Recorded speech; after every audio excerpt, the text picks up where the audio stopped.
You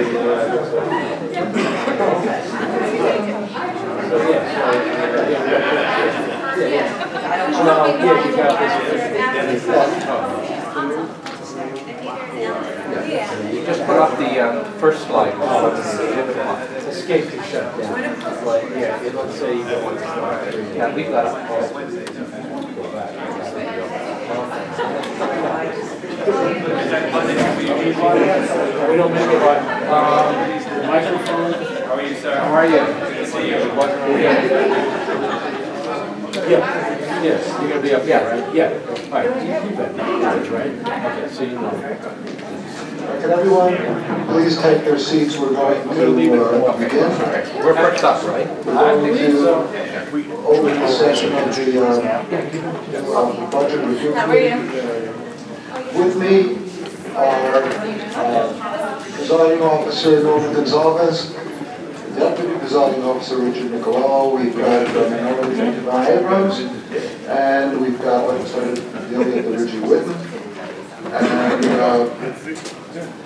we're going to start with just a few opening comments, and by me and the minority leader as well. Yes, okay. And after that, what we're going to do is we're going to hear from Controller Maricos. We're going to hear from Deputy County Executive Eric Naughton, and we've got the Office of Legislative Budget Review. Maurice Chalmers here in case we've got any further questions that we would like to pose to him. Now, there's been a lot in the press and otherwise about the budget difficulties facing Nassau County. It seems like Groundhog Day. We've been talking about this for many years. We've had budget issues certainly since I've been here, and this year's not different. So we've had a number of things from which we've covered, a number of interesting challenges. The Superstorm Sandy was a major one. It caused all kinds of disruptions in the budget. We ended up arranging to rebuild the sewage plant at Bay Park, which was virtually destroyed by the storm. Some county money went into that, some federal money, some state money. In the end, we've come out with a beautiful new plant, but nonetheless, it does have an effect. Now, what we're going to talk about is a number of things. The strains on the budget. We've got two different accounting systems that I guess we're going to talk about, and that is the statutory system and the GAAP system, so-called GAAP, generally accepted accounting principles, and we're going to have some explanation of the variance of the results between the two of them and why that might be. Also, we're going to ask about what the deficit might be, what steps we're going to need to take to overcome them, and we'll talk about that. And there's been a lot of talk, of course, about the structural deficit, and that is a deficit of recurring expenses over recurring revenue, and that is certainly something that needs to be eliminated. We've done some good work on that front. I'm sure we'll hear about the various steps that we've taken on the tax front. In other words, we're getting better statements from commercial property owners, and that's certainly helping. We're settling cases on the residential front much more quickly, and that's eliminating borrowing. And we've got this escrow fund, which starting in the 2017 year should eliminate an enormous source of the borrowing that's been going on for many years and represents an enormous part, if not the bulk, of all the debt outstanding in Nassau County until now. And we'll still have some other issues. So now I'm going to ask Minority Leader to give his statement, and then we'll have Controller. Thank you, Chairman Capel. I want to thank the Controller for being here, as well as Deputy County Executive Norton for being here. We have looked forward to the Budget Review Committee hearing for quite some time.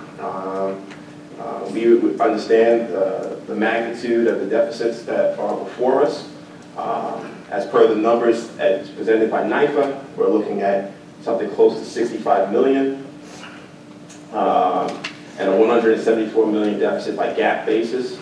And then obviously, as per the Controller, who is here as well, I believe we're looking at something of $61.9 million in deficit for this year.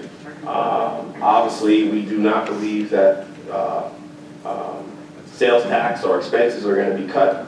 And as you look at what we are projected to do for fiscal year 2016, as we approach the budget process, it is the perfect opportunity to hear from the administration in terms of how they will address not just the short-term deficit, but how they would address the fiscal deficit or the structural deficits that are going to occur in the years to come.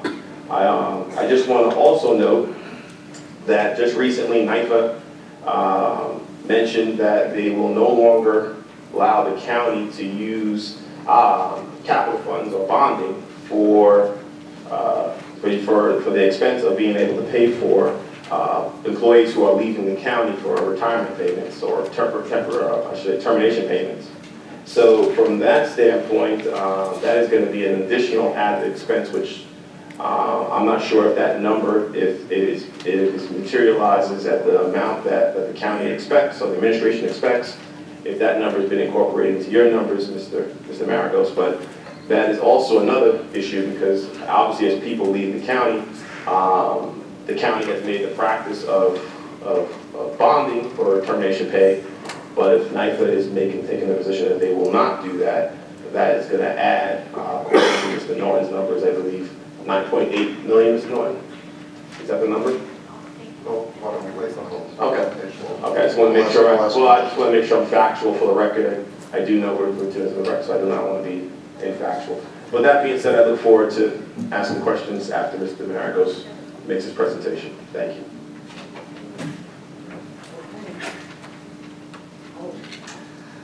Okay, Controller Maragos, I understand you've got a presentation for us. Yes, I do. Can you Thank hear me? Well, welcome, and good to see you again. I hope you've had a good summer. It was a great summer. I hope you all had a great summer as well.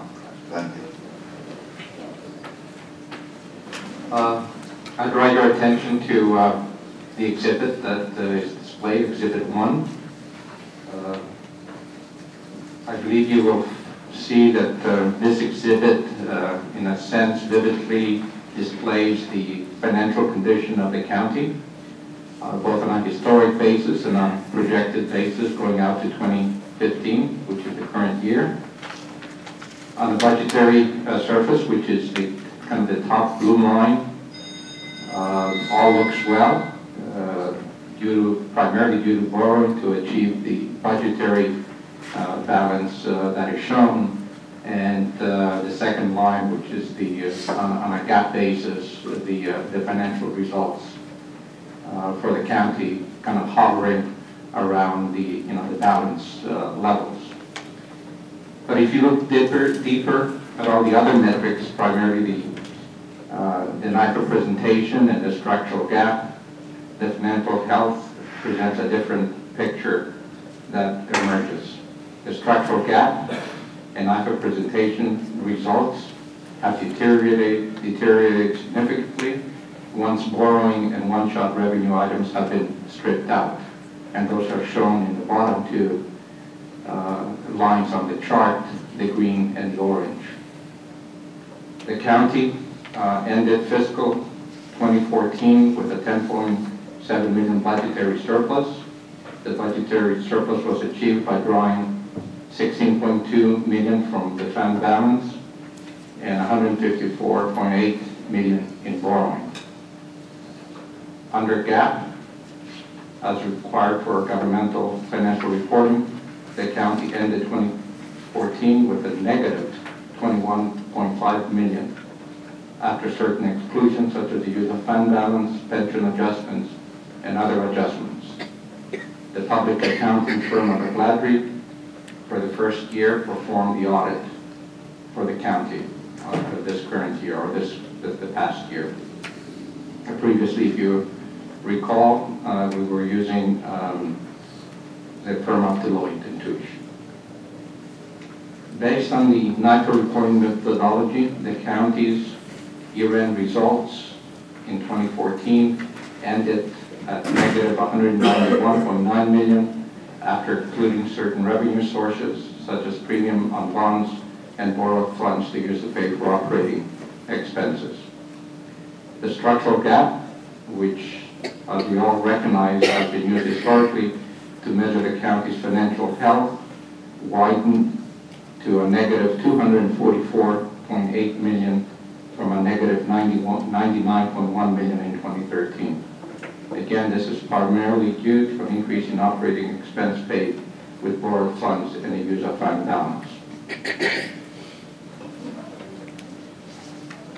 The 154.8 million in borrowings during 2014 to fund operating expenses, in addition to borrowings for capital projects, increased the county's total outstanding long-term debt to 3.68 billion, up from 3.64 billion in 2013, for a net increase of approximately 1.2% or 43.5 million after paid down of maturing debt. There was significant maturing debt of over $300 million that was paid off during 2014. Now for 2015, our mid-year report showed that the county will end with approximately 61.1 million budgetary deficit, assuming no further initiatives by the administration to raise revenues or cut expenses. The administration, however, is likely to find unbudgeted opportunities to end in balance. The county fiscal condition will continue to weaken as over 140 million in financing and fund balance will be used to achieve the projected year-end results, causing the structural gap and NIFA presentation to grow to almost historic highs, as we show in Exhibit 1. The NIFA presentation is currently projected to end 2015 at negative 219 million, a worsening of approximately 14% over 2014. In the meantime, the county structural gap is projected to end 2015 at 241 million, down slightly from 244 million in 2014. These projected results may improve, however, depending how the projected year-end deficit is addressed by the administration. We urge the administration, the legislature, and NIFA to address the deteriorating fiscal condition of the county in the upcoming 2016 budget and multi-year plans in order to avoid further weakening. At this stage, major structural changes to the county's operation and revenue sources will be required to align operating expenses with revenues without borrowing. I'm happy to take your questions. Well, thank you. You say that you expect that the fund balance is going to be used to address part of the deficit. Can you explain what was the fund balance now? How is it? What was the progression of it over the last few years? The progression increased, if I recall correctly, in 2012 to approximately 120 million, and has since been reduced by 16 million in 2013 2014. Wasn't it much lower before 2012? Yes, it was. It reached, if I recall correctly, bottoming of about $60 million. So in the year before. So on the basis of considering not just 1 year over another year, but over the administration's life, it's how is it done? I'm sorry. Over the life of this administration, how is it done? How has it? Well, it has improved. It has improved. Yeah, but it's important to recognize that it improved because of borrowing And that created surpluses that went into fund balance. right. So let me understand, please. You're referring to the increase in operating expenses paid. What is that attributed? What kind of operating expenses? Well, the primary expense that was paid through board funds was tax rates, Okay. judgments and settlements, and Well, then, what would you projected into the future then? If that's the primary borrowing, the improvements that we've put in place, namely the various requirements for commercial property owners to improve their reporting, the escrow fund, which is starting in 17, and the settlements of residential certs, that should go a very long way towards eliminating this, wouldn't it? right. If that works, it should eliminate. It should improve the results by about 80 million, 70 to 80 million. All three of them together? The tax cert refunds, both residential and commercial. Okay, so that you would project it, in other words, just going down to about 170, the structural deficit after that. Correct. Okay. How are sales tax looking, and how do you see it looking in the future? The sales tax revenues are actually tracking a little worse than we projected at the end of the first quarter. I think they're coming in now about 1% higher versus the administration projection of 4.8 and our first quarter projection of up 1.5%. Were our projections okay? I mean, they were reasonable at the time. Yes, they were. So do you have a theory? Do you think that they'll improve? Do you have a theory as to what's going on? I think they're tracking a little worse. I think, we had predicted that, as long as there is no wage growth in the economy, and there certainly seems to be an accelerating shift to internet sales that are siphoning up and weakening our sales tax revenues. Mr. Maragos, you know that you and I have spoken in the past, and it's long been my theory that the state of New York is responsible for a great deal of our budgetary difficulties. Of course, it's not to excuse some of the shortcomings that this county's had over many, many years. But do you agree with that? I mean, do you think that Nassau is being treated fairly by New York State in terms of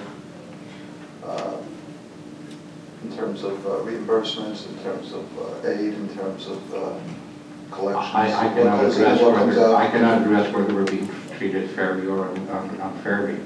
I can say, though, that the unfunded mandates are putting a load of about $300 million on our taxpayers. About $300 million a year on the taxpayers. But would that be just comparable to every other municipality? Or? I cannot address that. Okay. All right. Questions?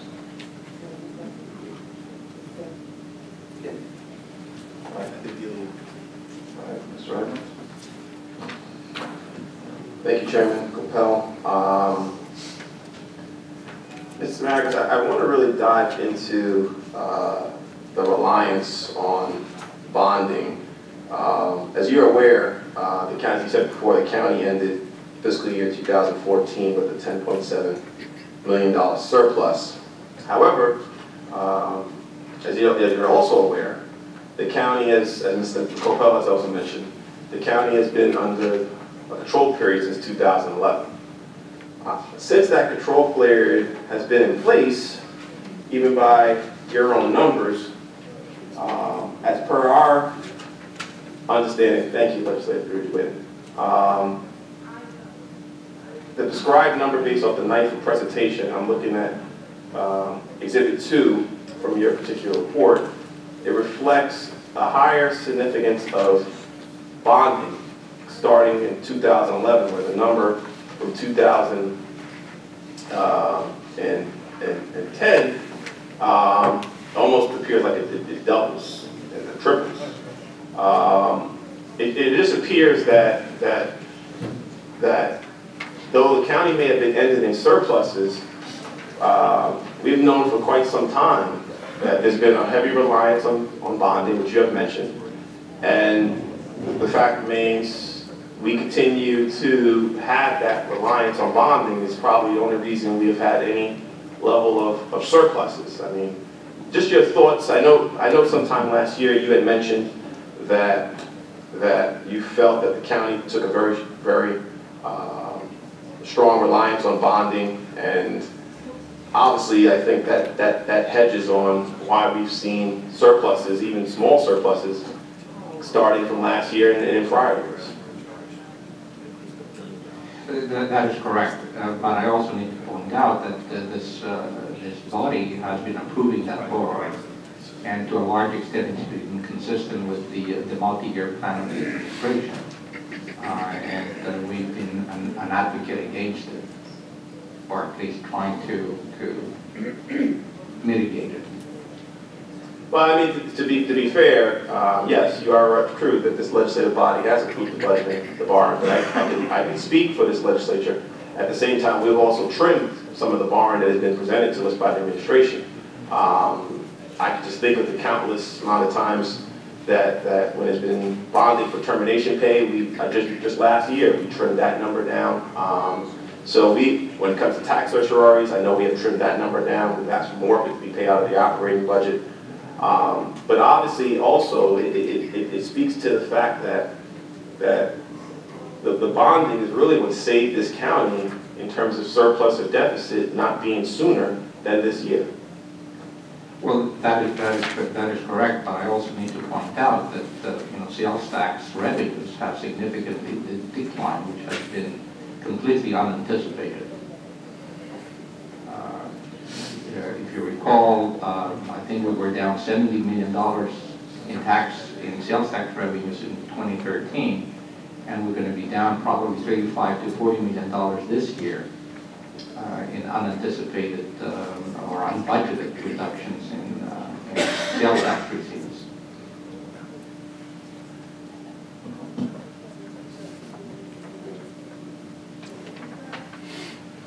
I know Chairman Coppell jumped into the sales tax, and I just want to end on that note in regards to the projected $30 million deficit in sales tax this year? 35 to 40 million. 35 to 40 million deficit, possible shortfall in sales tax. Obviously, I'm going to hear from Mr. Norton in regards to what they're looking to budget for fiscal year 2016. But while I have you here, what do you feel is a safe number where the county should be for fiscal year 2016, being that the county executive is going to present the budget in, I guess, 2 weeks, less than 2 weeks? I would tend to be conservative and project less than 2%. Less than 2% off of sales tax growth.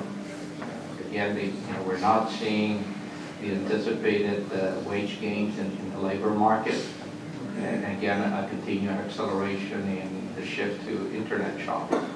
Just refresh my memory, Mr. Maragos. What did the administration budget last year? If you don't know, I can ask. I believe it's 4.8% increase over the credit. So over 2013, we budgeted 4.8%. Correct. And at that time, but at the same time, if you recall, we were still seeing an improving economy, so it was not out of line. But it was an improving economy that also included Sandy as well. But Sandy was 2012. No, 2011. But it continued into 2013, happened at the end of 2012.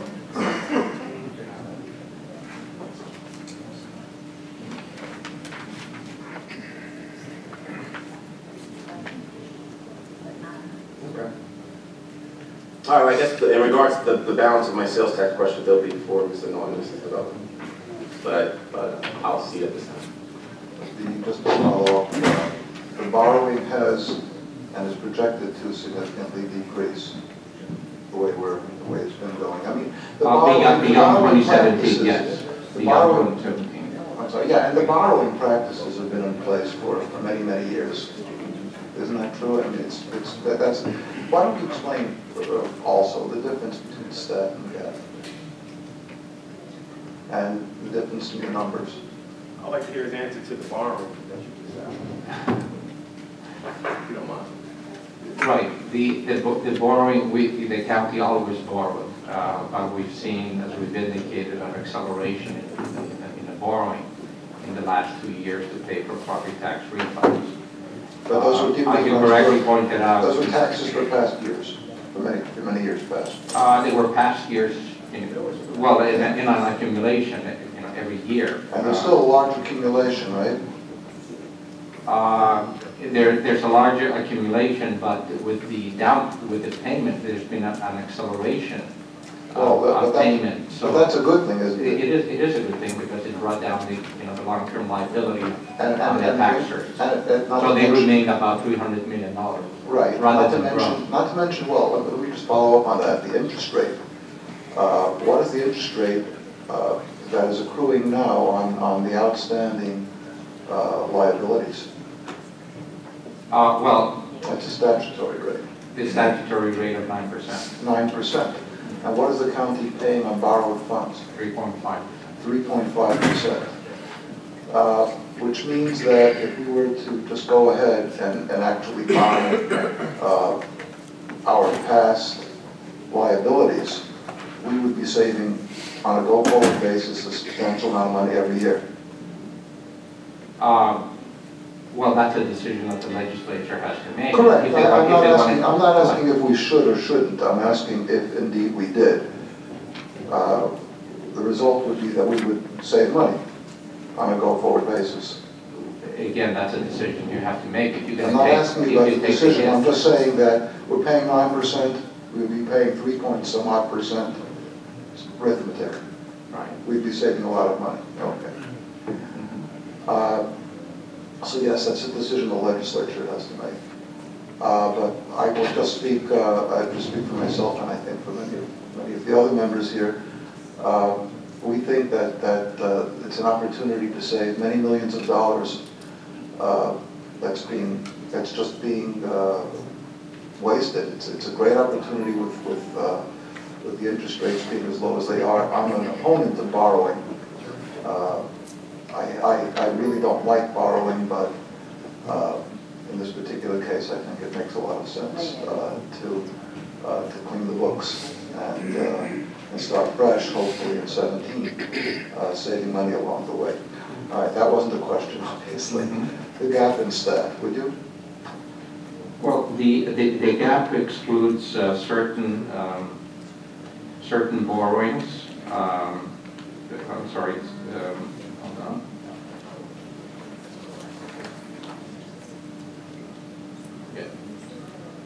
Yeah, the gap is adjusted, primarily for the use of fund balance, so that's taken out, and certain pension adjustments. And what's the other question? And that accounts for the difference. Yes. As you can see in the previous chart, there isn't much difference between gap and budgetary, which is the top 2 lines of the situation. Right. But the statutory accounting is how all municipalities in the state are required, or generally, I shouldn't say required, but that's how generally all municipalities conduct. That's correct. Okay. Anyone else? And on the budgetary basis, On a budgetary we reflect what the county has actually approved. Yes. All right, if there are no other questions. Oh, Amelia? I just want to follow up on the tax rate.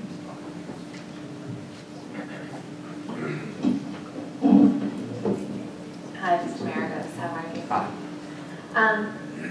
Can you break this down like in a very simple, like basic formula for me as far as what we budgeted for and how much exactly that was and how much we borrowed to make up for the difference from what we budgeted and what we had to borrow for last year, this year? For what item? For tax certs? Well, especially for operational costs, because I know it's usually not something that we try to do to bond for operational. But as I said before, what we borrowed is what this legislature approved. Well, I didn't necessarily approve it. And for you know? specific, for, Right, but I'm just for saying- targeted I'm not saying, you know, I'm just saying, just to give us a guideline, what is the difference between what we budgeted and what we had to borrow for operational? What was borrowed is what was budgeted and what this legislature approved. But what amount was that for operational? In 2014, it was 154 million, and in 2015, it's projected 108 for 2015. Right, so that's just operational, that's not for anything like tax certs or anything. No, it includes tax certs. It includes tax certs for operational. Yes. All right, so how much, right, no, I'm just saying if it's operational, usually operational would mean salaries and things like that. But how much would it include if we took the tax certs out? Well, in 2014 and 15, it's about close to $100 million. Total.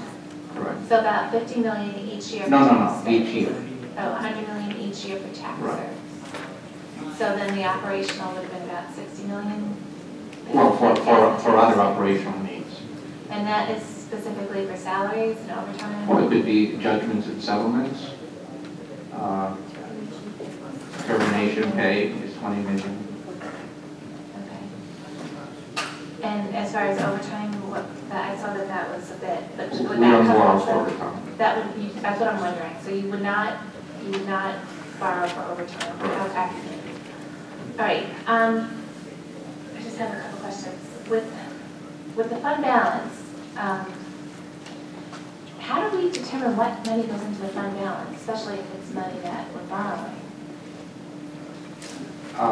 If it's approved for operational purposes and whatever is left over is sum total, falls into the fund balance. So it would be money that we would borrow for other purposes. Right. For example, if you approve, let's say, 100 million for tax certs and 90 million are paid, and assuming everything else that's in balance, then 10 million will flow to fund balance. And who determines, like, to put it into fund balance, it's actually, what's bothering me is it's actually borrowed money. So fund balance sounds like leftover money, but it's actually borrowed. So it's really, that doesn't sit right with me because it's really not, extra money. It's borrowed. Well, again, it's a discretion of this legislature So- to approve, because when you approve funds, you approve it for specific purposes. As far as putting it into I don't remember seeing anything like that as far as us determining if it goes into fund balance or let's say debt. No, you don't determine that you Right, that's what vote I'm to thinking. pay for tax certs. So we just borrow for what we were told is net needed for tax certs, yet sometimes that might be in addition to what's absolutely necessary, and then that money can then vote into funds such as, for, columns such as fund balance, without us really knowing it, without us being aware of it.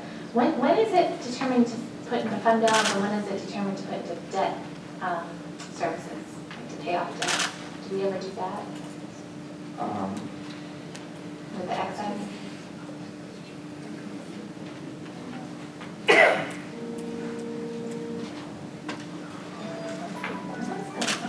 You're so fast. I need to get back to you on that. We're having a little debate here, just to clarify, to make sure Because that. I was just told the only way we could use excess capital would be for debt, paying off debt balance. I didn't think we could put it into a fund balance bond? Let me get back to you. All right, because again, maybe you're right, but I've never seen that. That's right. Okay. You know, as far as our bond rating goes, what do you think about that? I'm sorry? Like the projection for our bond rating with these types of numbers, what do you see for that? Well, it depends what the administration, how the administration decides in the proposed 2016 budget to address the weakening financial position of the county. So If proactive steps are taken, then it'll probably be looked at positively by the rating agencies. So we haven't been put on, we would be notified if we were put on a notice for any type of Yes. change from Moody's or anything. We haven't had anything. Our rating is statement with them. All right, we're not on any kind of warning list, right? Okay. Did, all right, this is going to be a little bit of a diversion, but I know that the chairman mentioned Sandy. About 6 months ago, I asked you just to look into the fact that I believe it's still 70 million was the last number I got from the amount that we were not reimbursed from FEMA, and that's showing as account receivables, and it's not showing in the deficit. Do you have any idea where that, if that still stands at 70 million, or if we can?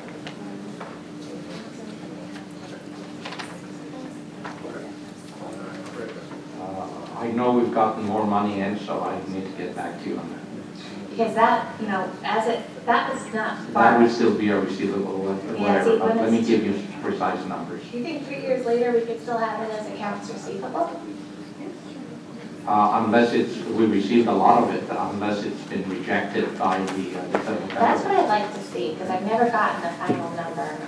You know, and I know it shows as accounts receivable, so it doesn't show towards our deficits, but I would love to see that we were 100% reimbursement, Okay, or we'll, 95 or whatever. We'll give you a reconciliation as to Yeah, where it and stands I right sent you a now. few emails, actually spoke to someone from your office, so I've been trying to get this for a while. So, you know, it's important because it's. I believe we had sent you an update. No. So, I believe I personally sent you an update. yeah, you told me you'd look into it, and I appreciate No, it. okay. But I didn't get a number. I did not get a number. So, you know, if you could just get that, because that's almost the unheard deficit right there. Because if it is 70 million account receivable, we're still looking for that. You know, it's accounts receivable won't trigger the deficit, but it is still an issue. Right, so we have a structural gap, you said, of 244.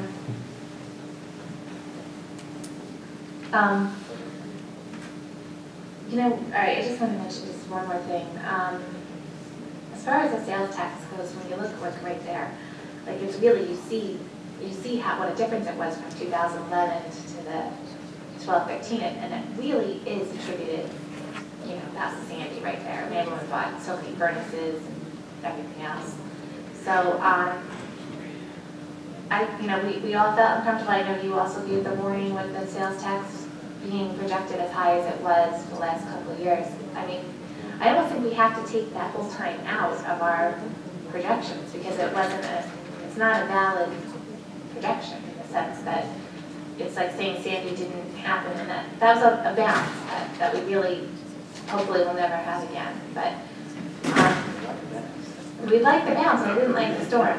So, you know, for 2011 is almost where I think we should be, you know, having our eyes, and that's really where we are again, pretty much, it looks like, you know, for the sales tax numbers. But, you know, to say that it wasn't expected or something, it's almost showing us that it's not, you know. Well, no, that's not true, and I think, you know, we did an analysis where we just discounted, you know, to 2012 and went back to 2011 and projected a historic 3% growth in sales tax. Mm-hmm. And we're not tracking that, we're not meeting that. We're not meeting. We're not meeting, And what do you think it is? Closer to 1? closer to 1. And you think this time it's going to be 2% going forward for next budget? That would be a conservative. We're seeing a continuing improvement in the economy. We're beginning to see some wage growth, so hopefully that that would See, that kind of be goes a against. conservative projection. I know Maurice will come up later, but that goes against his report. Like he's saying that there is no wage growth in this area, which is a big reason why we're not hitting the sales tax. If anything, we're lower than the rest of the state, which isn't our fault. I mean, I know it's wages, and I know, we can't control. Actually, we've been more conservative than the budget office. And what I'm saying is, we're seeing a continuing improvement in the economy. We're beginning to see some wage growth, so a 2% projection for next year would be conservative over this year.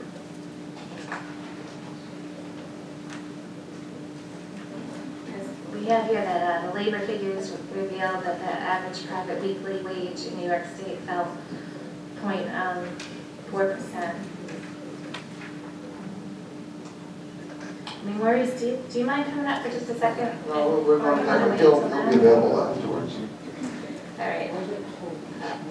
Again, it's just the sales tax issue is a major thing for the budget. And I just think the closer we are to reality with the sales tax, it would be better, because we can't just say we're surprised every year, because it's following the trend that I think was prior to Sandy. The last thing I have, which Minority Leader Colin Abrams mentioned,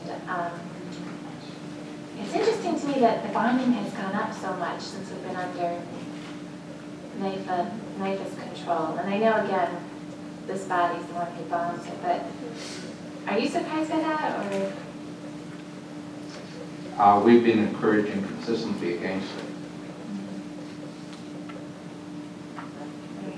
And then continue to do so.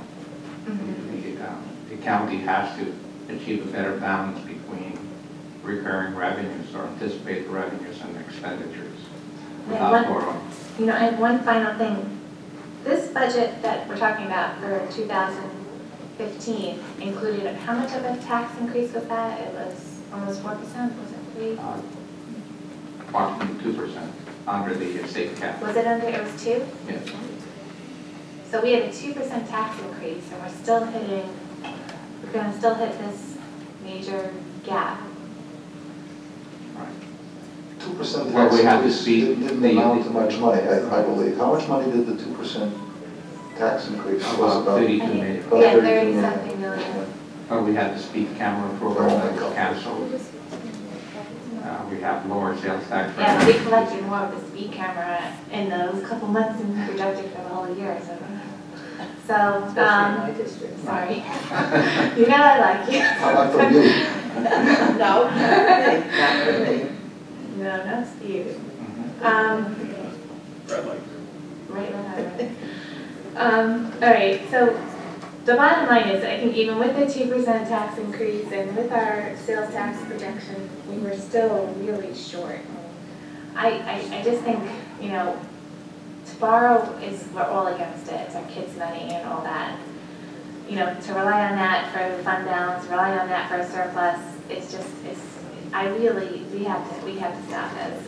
It's just, I'm actually surprised with NYFA that it's still going on as much as it is, but it's my hope, I hope that we can come up with a budget going forward that's better. And as Mr. Capel mentioned, and hopefully a lot of it will be with these, which I give him credit for, because he came up with the formula of trying to correct tax certs, and I appreciate that with him. I have a lot of respect for him. So I hope that that's going to really help in the end, but I'm just going to end with that. Thank you, Legislator Bergevin. Thank you, Control Maragos. I just have a follow-up. Well, you're not excused yet. Just it'd be a quick follow-up, Mr. Maragos. You had mentioned, as we've been asking about bonding over the last couple of years, though the bonding has been increasing or accelerating for the last couple of years, the portions that the bonding that are tied to the lawsuits, the settlements, the judgments, the term pay. Now we just seen recently with NYFA pushing back on the term pay. It was my understanding that NYFA has been pushing back on the settlements and the judgments as well. So the increase we're seeing in the bonding, is not necessarily associated with the settlements and judgments. It's more tied into the tax certiorari's and the other finances as well. Is that, would you concur, or do you believe? To me, it's all borrowing. No, that I agree. But what I'm pushing at is that it's borrowing made up of less settlements, less judgments, less term pay, which, from my standpoint, the county may believe that it's doing a good job, but from my standpoint, it still appears that it's the tax certiorari's. Well, it is, and as Howard Capello correctly pointed out, from one perspective, the county may be saving money, is saving money between paying interest rate of 9% versus borrowing and paying 3.5%. So, you know, that argument has merit. Overall, we just tend to look at the total borrowing and the impact that it has on the county finances. And that's what the Comptroller's Office is attempting to communicate to this body. Let me ask you, I mean, is NYFA telling us not to, why wouldn't we have done that already? Done what? The refinance. Well, you can, if that's part of the plan, and you decide to bite the bullet, let's say this coming year, and say you're going to borrow $300 million and pay down all the tax certs and take a one-time hit. That's a decision for this body and the administration. And that's something you believe would be in the best interest of the taxpayers of this county? Well, it could be, it would be. It would be. Yeah, as long as it's done in a methodical and planned manner, so that the rating agencies recognize that there's a legitimate and valid purpose. That the county will get over this hump and will control borrowing going well, that's the big gorilla in the room that we're not mentioning is the Moody's of the world in terms of. Right, but if it's communicated to them effectively that there is a plan to balance the budget and bring revenues in line with expenditures, then they may look at it positively. Thank you, Mr. Merrick. Thank you.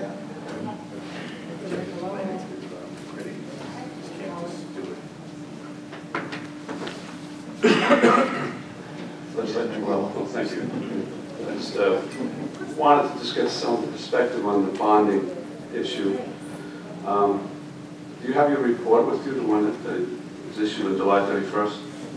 Yeah. There's a chart on page 22 I wanted to just ask you a couple of questions about.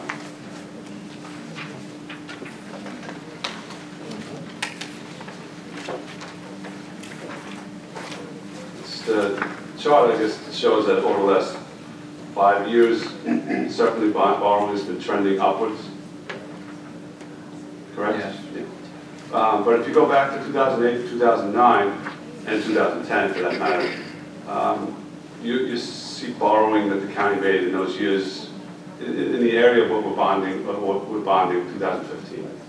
That's correct. So I think all of us agree that bonding is not something we want to do. And, obviously we want to limit that to the extent we can. But just want to make sure that it's clear that this is not uncharted territory. This is not by any means a historic, bonding peak or something like that for the county. That is correct, and that's why these charts have a historic perspective with the borrowing in context, as well as every other financial metric. Right. All right. Well, thank you. Just following up on what was the discussion that was just had with the minority leader and so forth. It's clear, of course, that we don't pay 9% on every single refund, especially those that are negotiated, because they're negotiated. That's the meaning of negotiations and compromise. However, I went to law school because I was never too good with numbers. However, even a back of the envelope calculation tells me that if you have $300 million and you're saving, what is it, a difference of 5.5%, roughly, that's still potentially something like, what is it? It's 15 or 18, 15 to 17 million a year, depending on, of course, what you might compromise. But the nature of it seems, is that the backlog of those cases that cannot be compromised. Would that be fair to say, do you think? I'm sorry, I don't understand the question. Okay, you don't understand. Okay. Maybe I wasn't too good at English either. All right. If we were to go ahead and bond these cases, of course, we would say probably, if one were to assume that the entire 300 million was out there, and the difference was between 9% and the current rate, we would potentially save something like 15 or 16 million a year. That's correct. That's fine. Now, some people have said that you don't pay 9% on everything. Well, but I believe that the nature of the backlog is such that those are the cases that were not compromised, or many of them anyway. And that's why they're still out there, and that's why they're still accruing interest. That's all. Okay. Thank you. Thank you. I think we're done. Thank you. Thank you. Thank you, sir. And our next guest. Okay.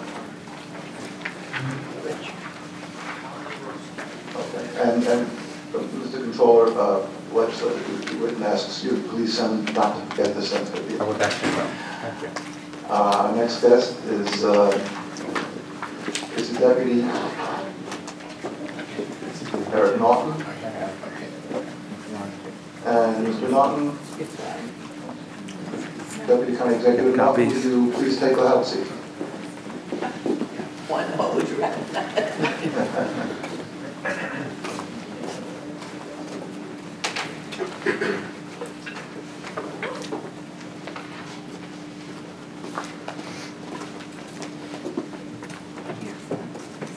I believe that you've also got a presentation for us, right? Yes, we do. So why don't we lead with that, and then I expect that some of us will have some questions for you and comments. So begin whenever you're ready, please.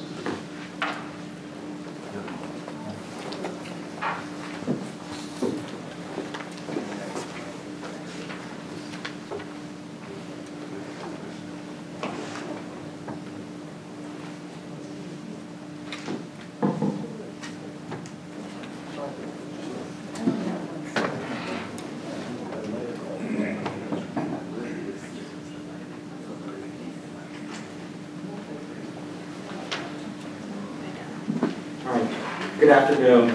Thank you for the opportunity to discuss the current fiscal year, some of the challenges that we are facing this fiscal year, some things that we feel are going to be facing next year, and we will also discuss the structural deficit that Controller Maribos outlined earlier.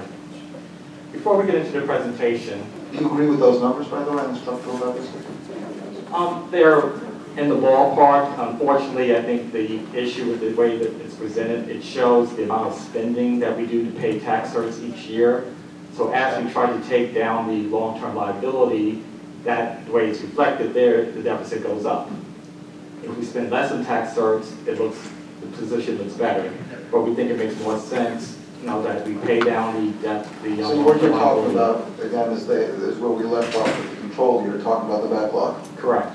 And once we, in other words, what you're saying is, and I'm sorry, I diverted you from your presentation, but your point then is that since we're achieving these savings, certainly on a go-forward basis, starting in 17,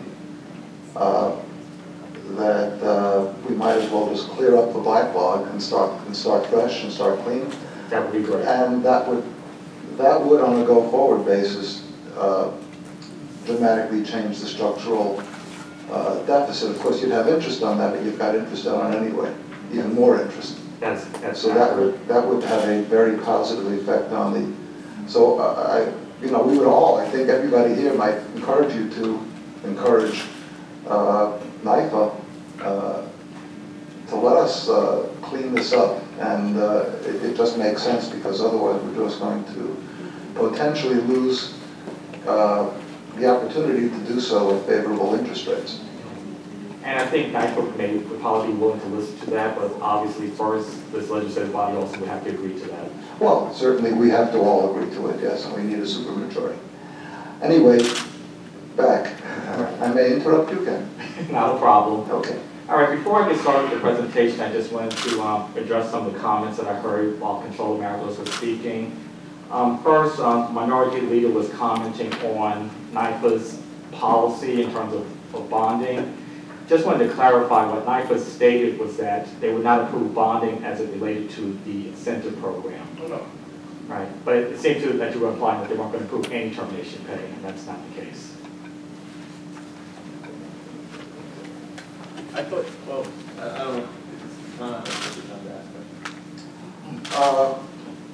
Well, I guess I did it, but I guess I'm going to, But I mean, I'm going to be hypocritical and well, anyway, if you had a question on what we're talking about, go ahead. so, Ms. Norton, that is a little bit different than what I believe. You're saying that they would not authorize bonding only for the incentive. That's correct. So you're saying that if this legislature approved bonding for termination pay, that's not a problem. They did not comment on that, so it is still possible that they will approve that. As you are aware, we have roughly about $33 million that this legislature has approved. We will be asking NIFA for them to act on that. Early in the year, they did not act on it. They said they wanted to wait to see how the fiscal year was going. They wanted to see if sales tax was going to rebound. And once it was demonstrated that that was not the case, then they would take up the issue. Clearly, as you have outlined today, sales tax has not rebounded yet. So we are still confident and that they will actually approve the termination pay. Our corrective action plan that the Budget Director Roseanne Levin will go over later assumes that borrowing. And when you look at the difference in the numbers between what the controller has said, OLBR, and us, the major difference is they have taken out borrowing as the assumption. That's the major variable between the two numbers. Controller's at roughly 60. We're saying it's about a $26 million problem. So you add 33 to that, you're talking about the same thing. Also, in terms of the sales tax that we budgeted this year, the budget assumed a 3% growth rate. Unfortunately, the base was worse than we thought, but our assumption was that we would grow 3%. And year to date, 4.8. now the 4.8 is what you'd actually need to make budget based off of last year's actuals. Okay. So I just want to make that clarification. Okay. Well, I don't want to. I have questions on sales tax. Sure. But I'll let you do your presentation. Okay. Also, there was a question in terms of the bond rating. I just want to point out that in November of 2014, Fitch Ratings took the county from a negative outlook to stable. So all three rating agencies actually have the county at a stable position right now. So I think they understand the county's fiscal condition. They understand that we do have a plan. That plan does include borrowing for tax certs, and they have accepted that. Now, we started this fiscal year with revenue challenges because of the repeal of the school safety camera program, the sales tax abnormality, which in large part is due to reduced gas prices, and the delayed implementation of EOTs. The County Budget Director, Roseanne Level, will now speak more about the challenges of 2015 and the actions that we have taken to overcome them. So on this slide, on the first slide, I'd like to actually focus on the unfavorable variances and challenges that we are facing. On the second half of the slide, it depicts the unfavorable variances. And obviously, as Eric Norton has stated, the net speed camera and red light camera revenues are down about $32.7 million this year. Obviously, the majority of that reason is the repeal of the speed camera. We also are experiencing lower sales tax than we had anticipated. Right now, we're projecting a negative $30 million for that. The OTB video lottery terminals that have been delayed in terms of the implementation. That's a shortfall of $9 million. We have various shortfalls in revenue in various county departments. We had suffered a very brutal winter The summer has been amazing at the parks facilities. We're hoping to rebound a bit there. But in general, we're seeing approximately a $6 million shortfall in departmental revenues there. There's additional CSEA terminal leave that we had not anticipated because of delay in authorization and bonding. We had come to this body for that authorization, but there were terminations that occurred prior to that. There's also increase in workers' compensation expenses. We are experiencing a large amount of scheduled losses currently, and that's the reasoning for the $2.4 million shortfall there, as well as additional catastrophic medical expenses that were previously bonded for, but we're paying for those out of operating. There's a shortfall in terms of OTPS, other than personal services. As you all know, we had a brutal winter, so the purchases of the salt and the sand that DPW had to go through, that's approximately $1.6 million. Then the additional contractual services object code DE for TransDev. You know, obviously the Transit Committee passed a budget that was anticipated higher contractual expenses for TransDev. That was an additional $1.5 million that we had not anticipated. Other miscellaneous expenses and some shortfalls in federal and state aid, which were not that much. So in total, our shortfall is approximately $87.9 million. At the top of the page, you know, it depicts the favorable variances in terms of the Medicaid local share cap. The state decreased our local share cap to the tune of $16 million. So that was a pickup for us, as well as social service expenses and other expenses that, you know, due to caseload and other variations, that's basically a favorable variance of $3.7 million. And additional levies in terms of changes in the rolls, in the tax rolls, and pilot payments of $3.6 million. So we have a favorable variance of $23.3 million. On the next slide, this is how the actions the budget office has taken along with the other departments to weather, you know, the condition of our financial condition for year end. And this is how we sort of see the year end coming to fruition. So we're projecting a $1.9 million surplus after our corrective actions. Prior to corrective actions, the favorable and unfavorable variances that you saw on the previous page equated to a $64.6 million gap.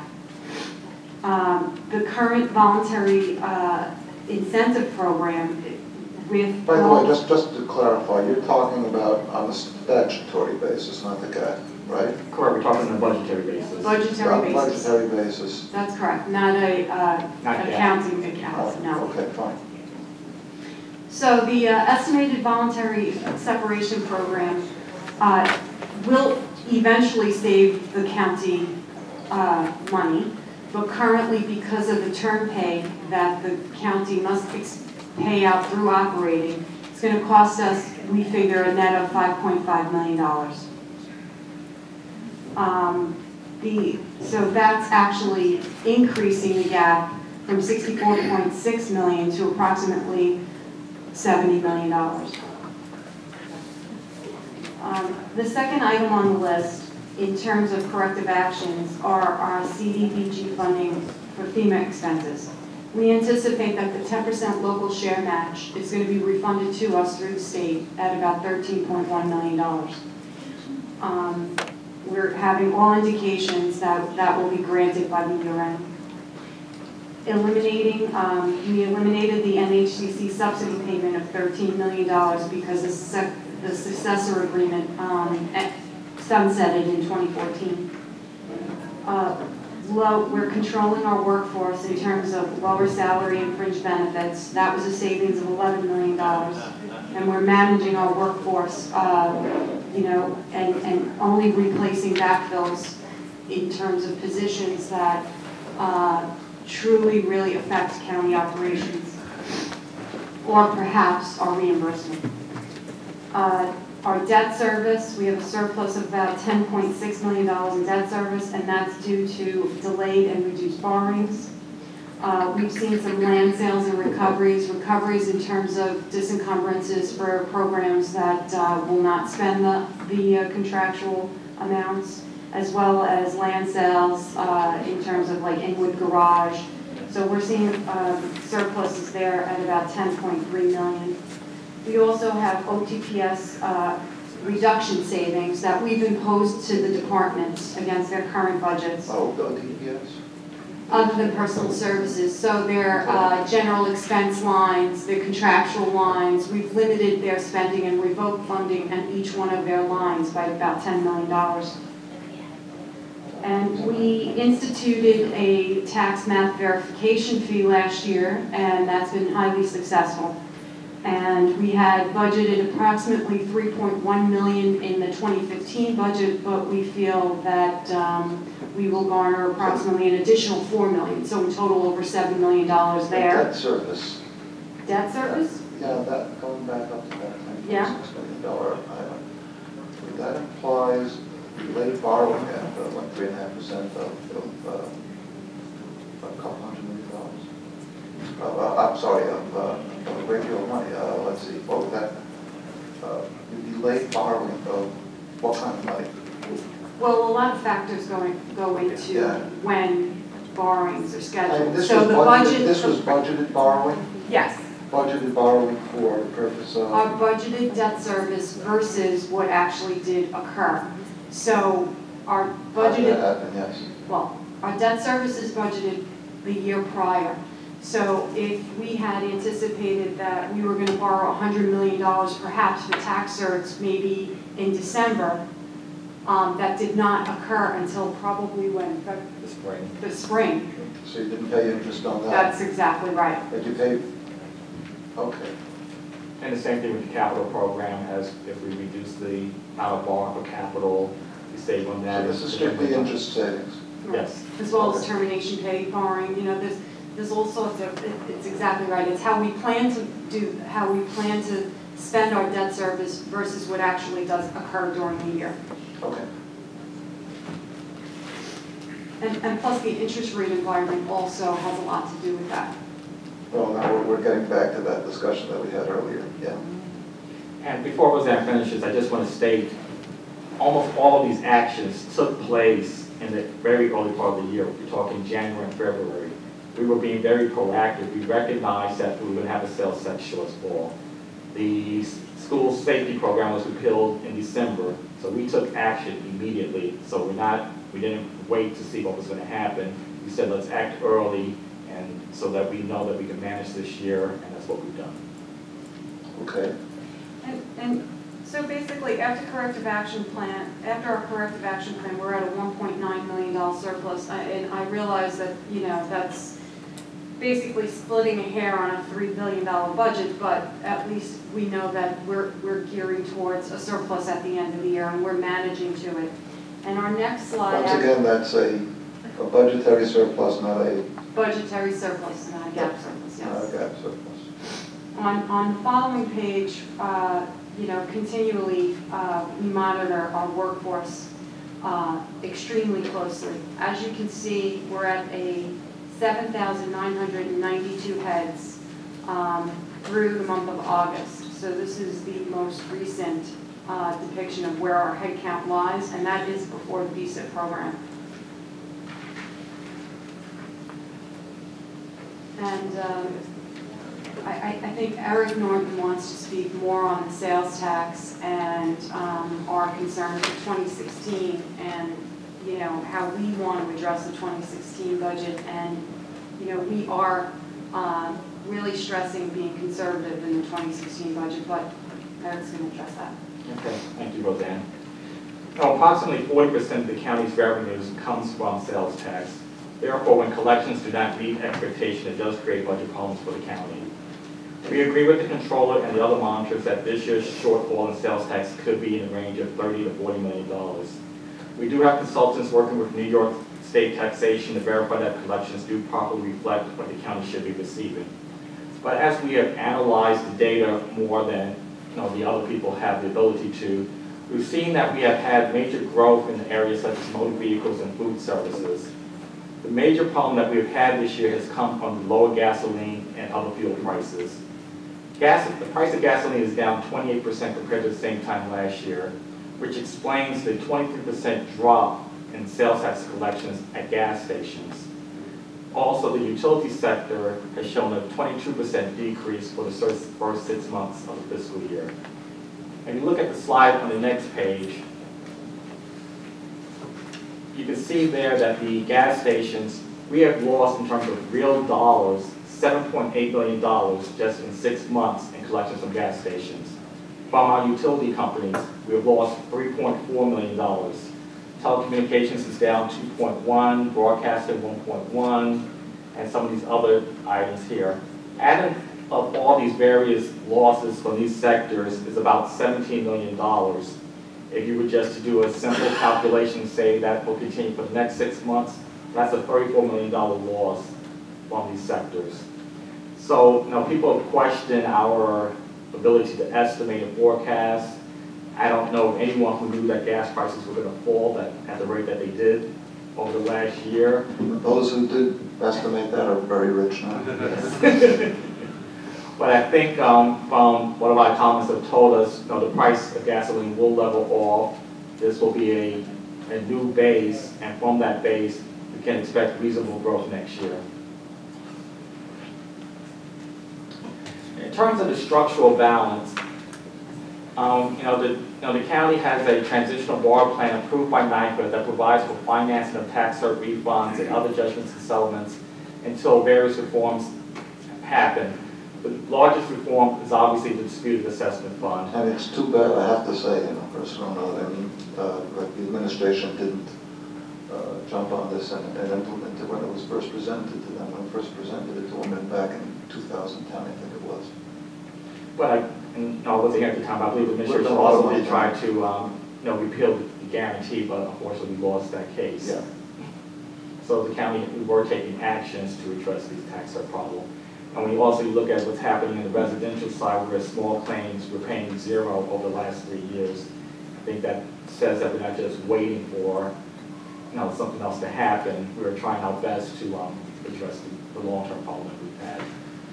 But the dispute assessment fund will start in 2017. That will provide a strong long-term structural benefit for us. But until then, obviously, we think that to protect the taxpayers, and I think this legislative body agreed last year, we do need to borrow for tax certs for the next couple of years. And that is what will be in the multi-year plan that you will see in 12 days. You should probably present it to us as soon as you can. We should, by the time this plan does go into effect, we should try to clean up the books and reduce our interest rate and our go-forward expenses on this. Okay. I agree with that. All right, thank you. Also, we are planning to establish a litigation fund in next year's budget. What that will do is that will set money aside to pay for future routine judgments. We have agreed with NYPA that we will no longer borrow for those types of items. So we will take surpluses that we are trying to accumulate during the year, and then this way it'll be sort of like a rainy day fund that we'll have available to us each year. I guess that's really proper budgetary practice to begin with. We should always do that. I guess you want to budget for an average amount, an average year. Right.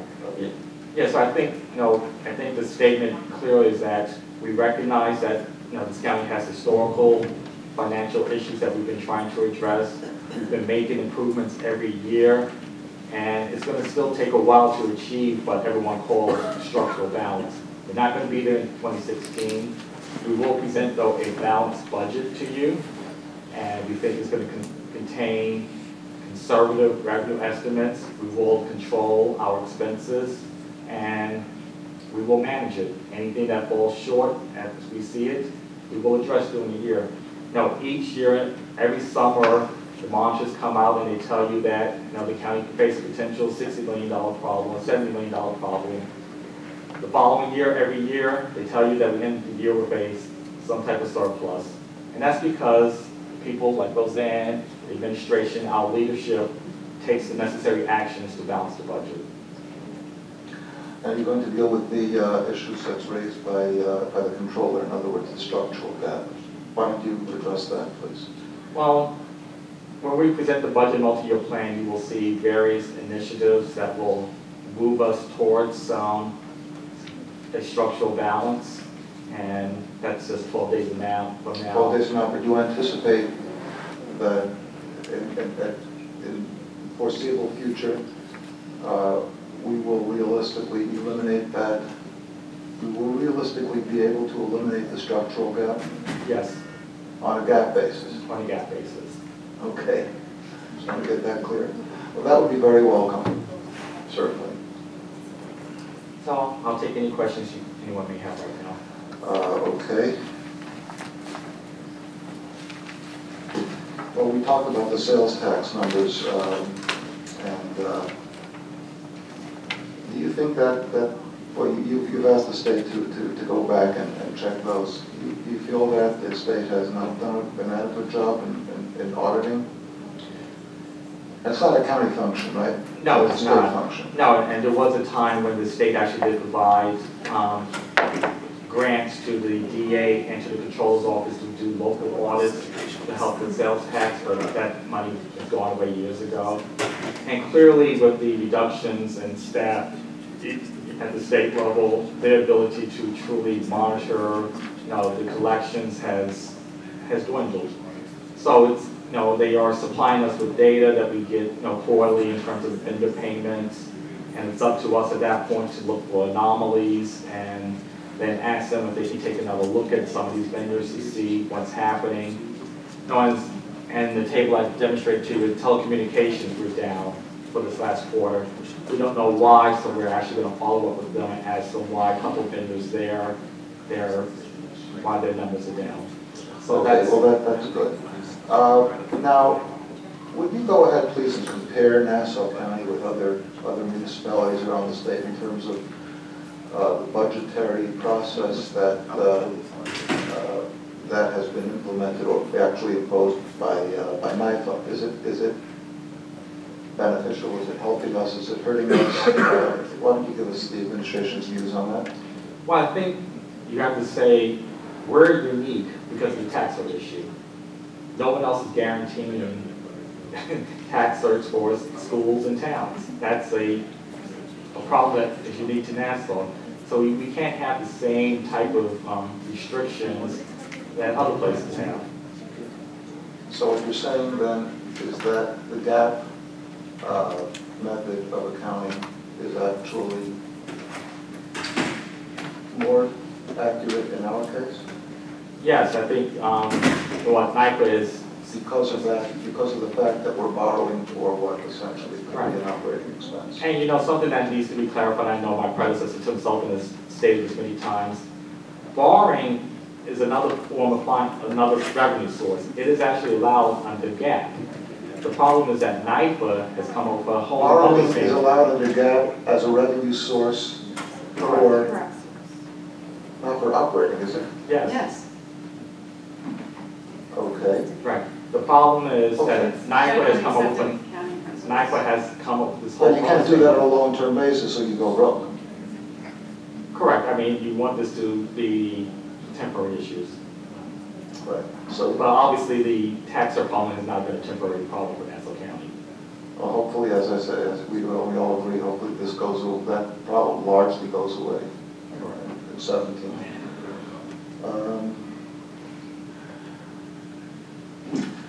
Okay.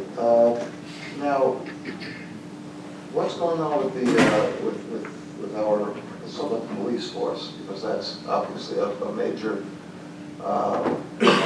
both driver of expenses and it's obviously something in which everybody's interested. How is that police department costs? How are we managing that? How is the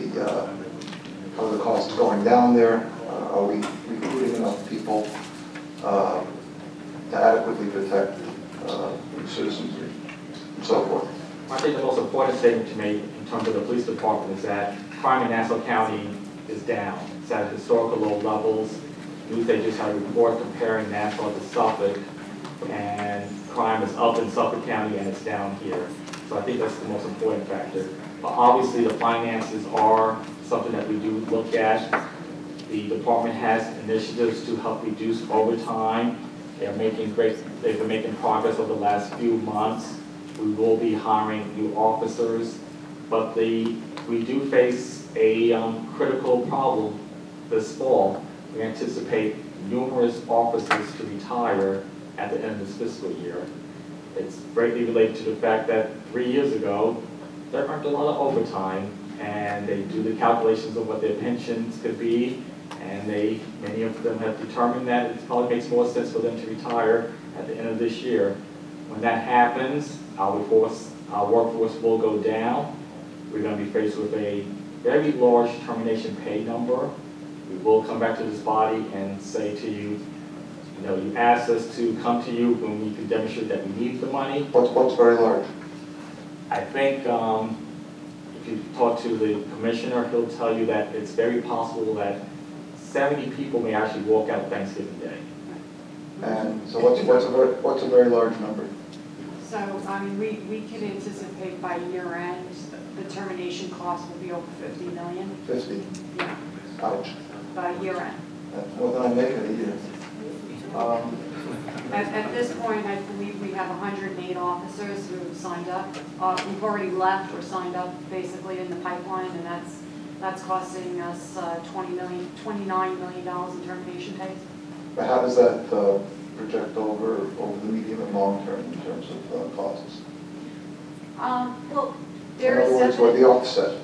there's offsetting definite benefit. attrition savings in terms of, if, we have the classes come in at the appropriate times and can backfill quickly.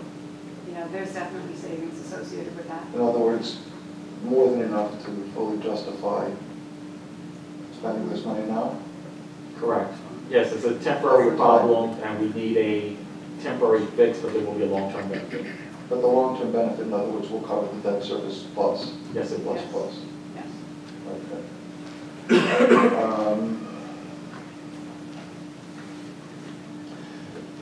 I think, okay, let's let it go. Just wanted to, thank you, Mr. Chairman. I just wanted to jump into this sales tax issue. It's nice that you've broken out the different areas. Very interesting to us to see where the actual, higher or the greater decreases have been. With respect to gas stations and utilities, do you think we've reached the bottom in terms of, in other words, we have seen the drops to the points that they are now, but going forward, I don't know that you looked at this, but based on the people you've discussed this with, do you see it stabilizing, do you see it going back up? Most economists feel that the price of gas is going to probably stabilize. It won't go, it should not go, there should be no more further drops. Should be the bottom of it, maybe 10 to 20 cents variable. But the problem that we have here is, this, as I stated, was for the first 6 months. This does not include the major summer driving season.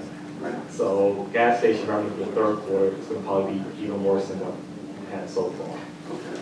All right, but I mean, in terms of budgeting for next year, right, the positive note is that this probably is a basement that we're looking at, so that in terms of being able to project what's going to come in next year, you can certainly project the amount we're getting this year plus, probably plus. That is correct. Okay. All right, so that's a positive. Thank you.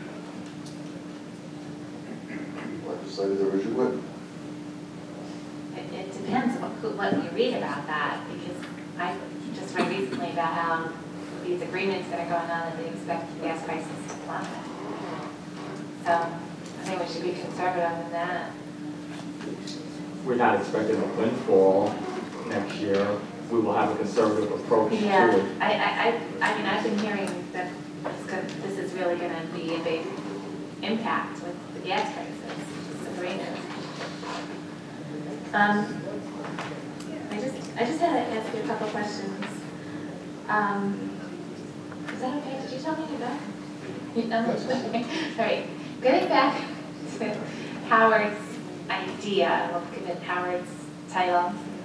Do you have any idea what would happen if, to our bond rating, should we refinance the debt? When you say refinance the debt, are you referring to paying off the tax liability? Is that what Or you're at asking least for? to the point where instead of paying 9%, paying, yes, yes. Okay.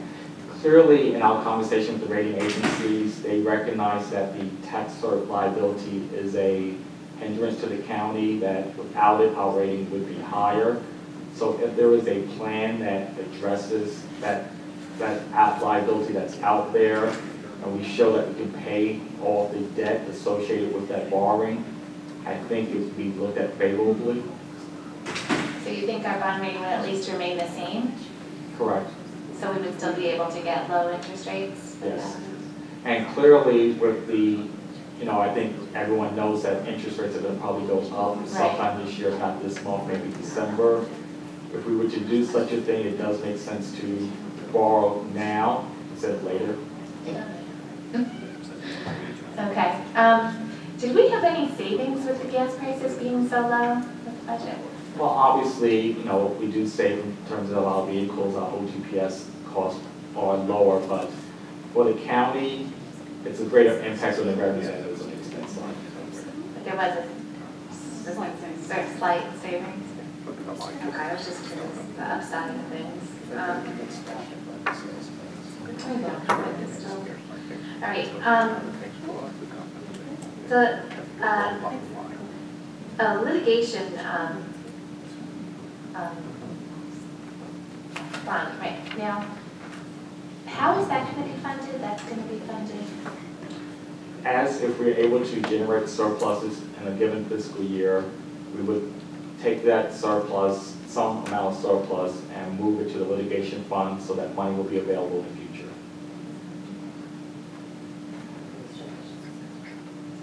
Yeah, so as far as the bond premium goes, with what was just discussed with NIFA, does that have anything to do with it, or? The use of bond premium will help the county, will help to reduce our debt in a given year, and as we do save money, that does go to the bottom line. So this would be one of the lines we put our surplus in once we get there one day. It would be debt service or this, or? Well, any bond premium has to go to offset debt costs. Now that doesn't make sense, because what we just heard before is we had some savings in some capital bonding, and it's put into our fund balance. Right? Anytime you have a capital closeout, it has to pay off debt service. But what, didn't we just hear that before, that we had leftover capital and then, yeah, but Whenever there's a project that's closed out, that project, those That's what I proceeds go to pay debt service. And then if the debt service appropriation then is, you have excess appropriation, that falls to the bottom line. Right. Because that's in your operating No, that I budget. get. No, I get that, but I thought, so no funds are being transferred from capital to No.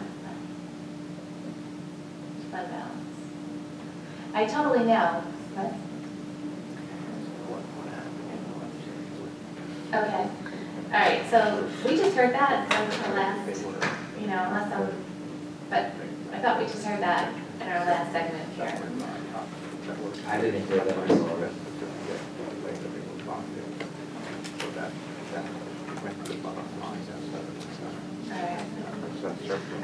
I believe that that's what was just said. So if you go from capital to fund balance without coming into general first, general expense first. I mean, then from general it could go into fund balance.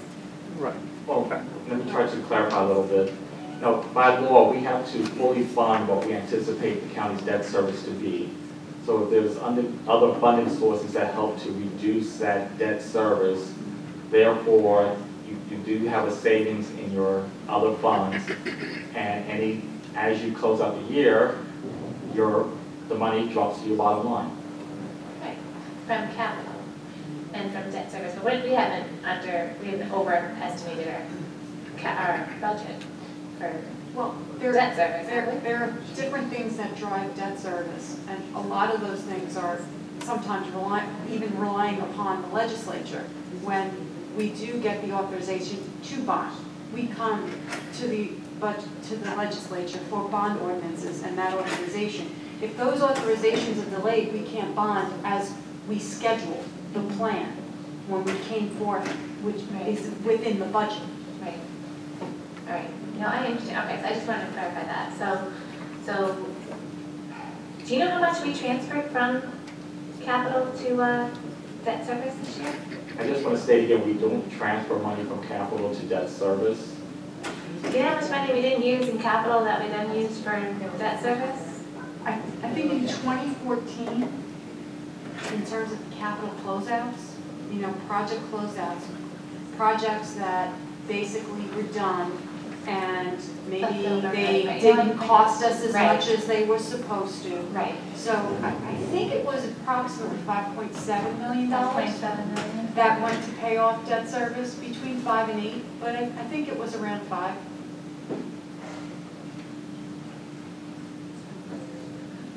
Okay, no, I understand it. I just didn't know how much it was. So that went to debt service.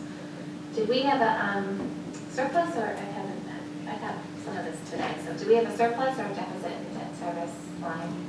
In 2014, Yes. from the original appropriation in adoption, we had a surplus. And what about so far for 2015? What do you think? I presented, I believe it was 10.6. Right. So that's in line, you think, with the 2014, or you think In that's 2014, I believe there was additional debt service. There was a lot of, back and forth in terms of borrowing for tax certs. So there was a huge delay in borrowing for tax certs last year. So I believe the debt service savings there was a little bit higher.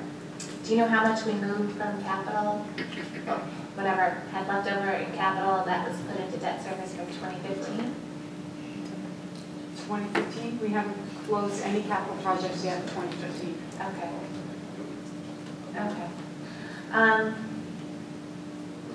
Do you know if we've saved any money with the closing of the police headquarters? Closing? Are you referring to the consolidations? Clearly, the staffing of the higher ranked officials is down, so there is a savings. I don't know what that exact number is, but we can get something to you for that. If you could, because mine is still closed, the 6th precinct, and I'm just seeing that we're having an increase in all these other police lines, so I'm wondering if there was any savings or what it is and if it's necessary. The 13.1 million, and Roseanne, I know I'm probably gonna, do you know if other states or other counties have been reimbursed from the state yet for the FEMA? In terms of FEMA? In terms of totality? Well, no, as far as, I know we're still waiting for the, what is it, 13.1, which I see you have in for this year. That's the local match. I think we had that for last time also. Yes, the FEMA local match has not been addressed yet by the state. We do have some serious movement on that. It's just basically an agreement that has to be signed, and they'll waive the 10% requirement. And so we're estimating that 130 million was spent. Do you know about how much we were? I think we have spent approximately, I would say, $200 million in expenditures, and I wasn't prepared to speak on this, but I believe we've cash in the door in terms of reimbursement.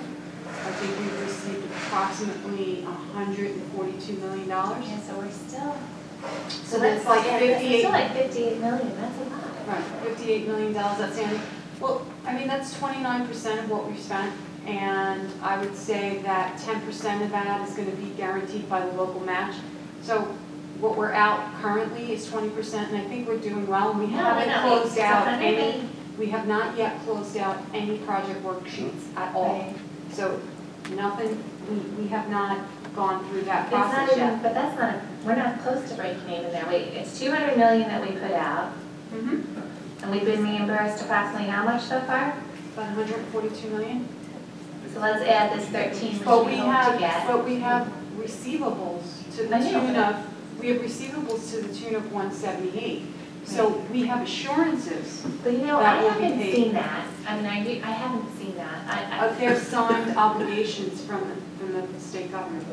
Of 178 million? Yes. Could I've been asking for this, I've seen things with dates on it and stuff, but I've never seen the signed obligation. Oh, we've produced many copies for you many times. But it doesn't have anything signed from FEMA. It has all of our stuff, but it doesn't have any signatures from anyone from FEMA. Nothing. I have gone through it The completely. obligated PWs that we've sent, Nothing The has a obligation. signature on it. From FEMA, nothing. So, all right, but as of right now, we're still about 50 million that we have in accounts receivable. cash. We're only outstanding like $25 million in total, and 10 of that, and 13.1 of that is the 10% local share match. So we have signed obligations from FEMA that they'll basically reimburse all of it. But it's 3 years later, and we still haven't gotten it. It's very large, so we're still spending money. Yeah, no, I'm just saying, it's interesting. Well, 200 million was spent, we've gotten 142 back, In cash. right. So we're still about 50 million that we're waiting for, at least. In cash. 50 million. In that's terms of what's accounts been receivable. obligated, there's pretty much. Well, you know, it's weird, I don't know, maybe I'm wrong, but for it to be 3 years later, and if it's obligated, I don't know how, you know, Well, we haven't I haven't begun seen the anything. closeout process for the project worksheets. Once we go through that process, I mean, we basically have about, I don't know, 30, 40 project worksheets. We have a large number of project worksheets. And so we have to go through each closeout process in order to fully, to basically, close out each individual obligation. right. Dan, you communicated before, you don't think this is unusual in conversation with other municipalities. No, actually, we're performing quite well. All right, well, just on the record, if I could just find out, if you could just send us some kind of report regarding what's coming in. So it says $50 million, that's still outstanding, it's not, I haven't seen anything showing that they're going to, And that's you it. have to Well, we should remember, definitely find- and in all honesty, actually legislator, I mean, we go through a audit process every single year, and so the auditors wouldn't sign off on our financials if they didn't feel that there was adequate substantiation in terms of the receivables. All right, but So as a county legislator, I would like to see that, just because Let's all it still agree, seems like. let's all agree that we really, we should do a better than good job if we can. Absolutely. And would you please provide Yep. details? Thank you. Anything more? Yeah, Okay, I'm good. I'm good, I'm good. Thank you. Mr. Abrams. Thank you. I just want to jump into, I know we've talked sales tax to pretty much to death, but I just want to get an idea from you, Mr. Norton, what the administration is planning to do for 2016 in terms of what your projected growth will be on top of 15, sorry. Well, hopefully you can be a patient man and wait 12 days. Good answer. I could try to be. Legislator Abrams is not a patient man. He wants to- Yeah, he is. Well, I mean, I figured we would just get an idea of what we're looking to try to do, but well, can you tell us that the growth that you're projecting will be less than what you projected for 2015?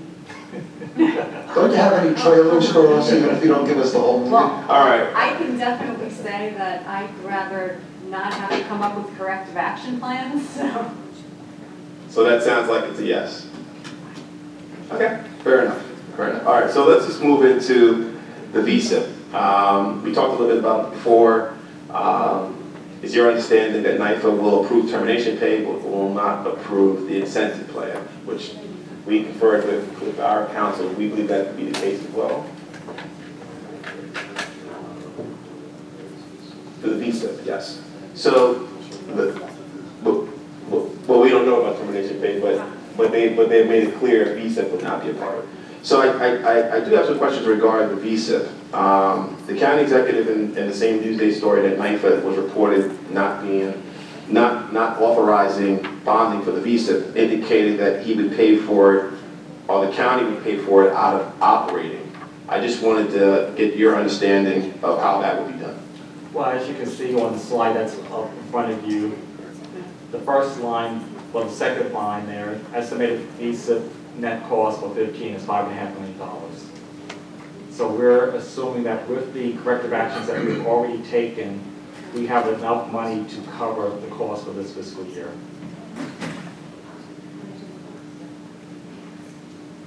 Because essentially what you have to pay for this year is the actual $1,000 per year that the people receive, plus their accrued vacation and sick time. I think the numbers show that roughly 2/3 of the people are asking for a lump sum payment. So we will have that expense this year. The other third of the people will get paid out over a 3-year period in terms of their regular. I'm sorry, what was the amount of people that as of today are taking the visa? I think, Roseanne, what are we about over 160, correct? Yes. 150? No, We're at 166 with the sewers. 166 as of today that will, With sewers, yes. with sewers. So we're at 156 in the. How many from sewers? 10. 10? And this actually goes into what I was going to ask you next. Well, let me just stay on the visa for a second. So I just have to ask this question. So when we say we're going to be able to pay for it out of operating going forward, we don't anticipate cutting any type of health and human service programs to be able to balance that? Actually, I spoke to the county executive yesterday, and he told me that the one thing I could say about the 16 budget is that we will not be cutting any programs. Good. Very good to hear. All right, well, I just got one more question on the sewers, and then I can wrap up. Really quick, in regards to the sewers, because you mentioned that only 10 of the 166, yes, are from the sewers. I was of the impression that that number needed to be escalated for us to meet our marks from when the time we actually did from United Water moving into the sewers. I thought the number had to be higher at this point, or we thought it would be higher at this point. Am I correct, or am I mistaken? I believe that people did assume that more people were going to leave the county and go work directly for United Water. But remember, the contract says that United Water pays for any employees that they lease from us. And we think they're going to be paying us probably between $11 and $12 million this year. Yes. For the staffing, and the contract had only guaranteed $10 million. So we are seeing a benefit from the contract. Is by any chance, is United Water paying for any of the VSIP of the 10 individuals? There have been discussions that they will pay the incentive for any of the leased employees that works for them that retire. Are they the least? Some of them are. Yeah, I'm actually, I would get back to you on that. I don't know if any of the 10 are United employees. How many are least, do you know? Of the 10? Of the total? Roughly about 120 something employees. 124 employees are leased employees to United. But of the 10 taking VSIP, I'm not aware or sure right now how many are United. So what happens to the other employees that are not leased? That's what I started out with. Well, I'm sorry. So our current monthly projection will show you that the general fund has absorbed many employees. So, Oh, it has? yes. How many? About Into where? 68. I'm sorry, the microphone is not really, those microphones are horrible, Roseanne, I'm sorry. Approximately 68. 68. Into DPW. I'm sorry. Okay.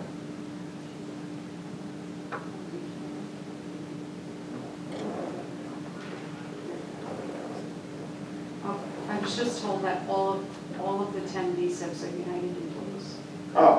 Arlington, these subsidiary employees.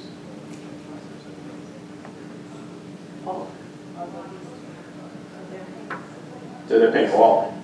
Good. Just to make sure that it's clear on the record, they're paying for the incentive piece. Yeah, no, not the term pay. Right. No, I understand. The Okay. incentive piece.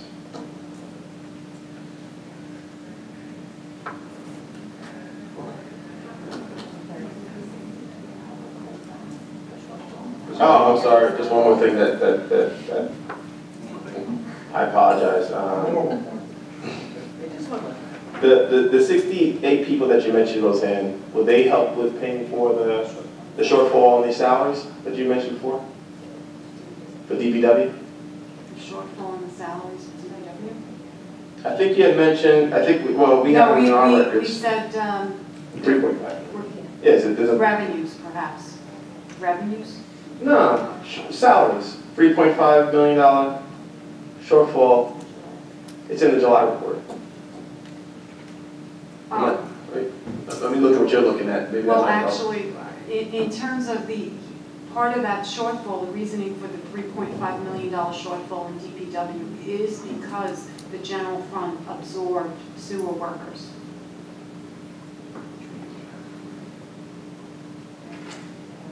Because I they were. understand, I understand. Thank you, Roseanne. Presiding officer, Mrs. Beal? Okay, recently is of course of interest to all of us. When we decided to go to adopt the visa program, did we anticipate how many would take advantage of the separation? Yes, we have projected that. Last year we got about 190 something employees, so we said that the pool was roughly the same, so that we could probably see about 200. And I think we're on pace that it's going to be ballpark close to the same, because remember the program ends September 15th, and we've been getting roughly about 10 a day. Okay. Now, how does the separation, these cost savings, compare to the fact that we may have to hire new employees? What our plan is for the budget is we will ask each department to analyze what their needs are, what they can absorb, how can they reorganize their department to see if they can make cuts. For instance, IT reports to me, they're losing some very high-end programmers, but their skills aren't what we need going forward. So we're going to be able to actually hire cheap people who make significantly less, meet today's computer needs, and save us money. So each department is going through that type of analysis. Well, it does happen. So what's going to happen is, on average, I figure we'll probably backfill maybe half the positions. Okay, because that was one of the concerns that this body had, that if we approved the separation, that we would have to hire some of the workers in various departments. And I think that was the thing that motivated us to adopting the separation. Right. And clearly what you're talking about is, remember, the people who are leaving now, we're paying their health insurance, their pension costs are extremely high. The new employees, because of the labor agreements that you adopted last year, the new employees will be contributing 15% towards their health insurance. Their pension numbers is a lot less. Their starting salary is significantly less. So even when we do backfill, we're going to be saving on the fringe and on the actual salaries for these people. Okay, because that's a concern, I think, to this body as well, primarily that the cost savings of them separating from the county would certainly be far greater than it would for us to hire some of the employees or the backfills for the various departments. Would that be the case? Now, clearly, from the visa, the county is going to save money long term. We will be able to reduce headcount. We're going to be paying less in salaries. We're going to strategically decide where to actually hire people.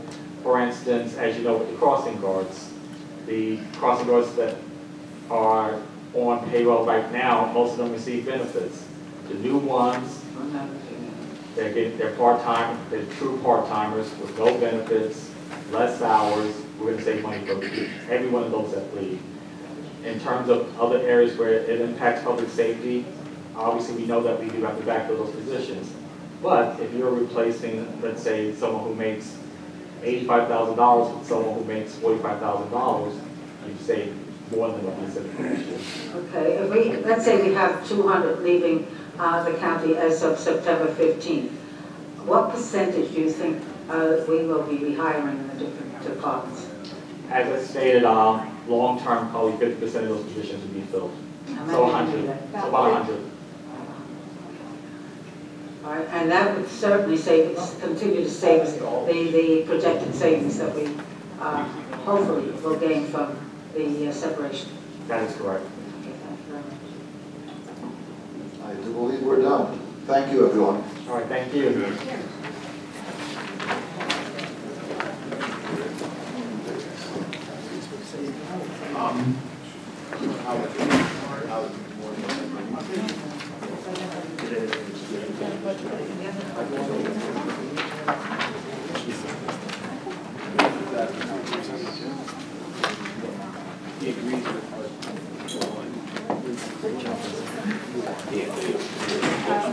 Maybe we're not done.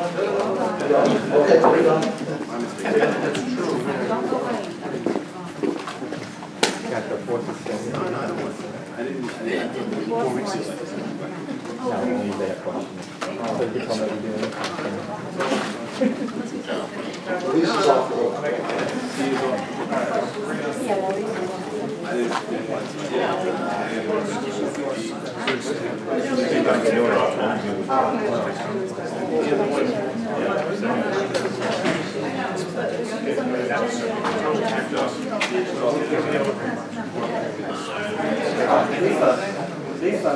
Quick question. The Catholic has what, long-term liability, what, about 290? Yes. We should probably clean this thing down.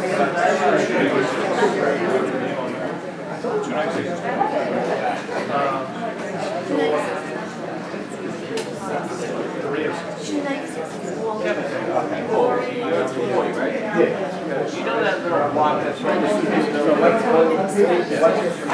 behind, there's people out there with construction or litigation? Oh, in front, right in front of our building, that's still going on. Yes, but can I go, like there's a building across the street, and then there's the street behind it. Can I go up there and take all kinds of roads, is that closed? I know they have it down to one lane, I just don't know if I can get, sometimes I go down that second street over there. And then hit Old Country Road, and, yeah, and then hit Old Country Road. That's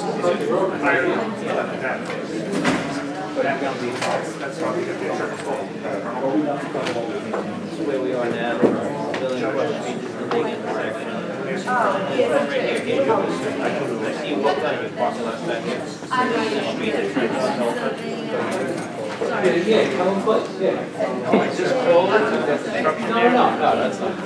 So I can turn here and then I'll go to one lane. Where's the one lane? So I can make the turn and then I'll turn right into one lane. Oh, you're I'm going back home, but I take Old Country Road that way, but I don't like going, sometimes I go around here and then go back over that side. Sometimes I just cut over and go up. Well, like at 5 o'clock, you can't get anything, because everybody's going the whole lane. I think I signed it. Which day does he go to school this week? Tuesday or Wednesday?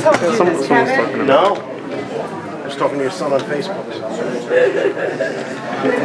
No, I had to get lodging with 48. Like that's all I remember. I don't remember if I left it, I took it. School was yesterday. So funny. Top floor and epic. Do I need to do something or am I in trouble? I have no problem. Okay. It's hilarious. Why do you think I left it on Facebook? I thought it was hilarious. Cool, thank you. It's not like it's not like Oh, wait. Oh, story? I like told everyone that story. Damn. You know how this works? I don't want to break it.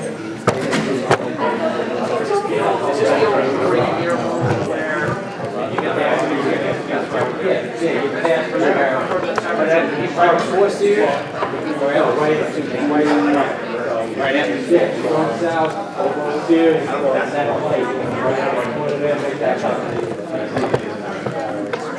Street.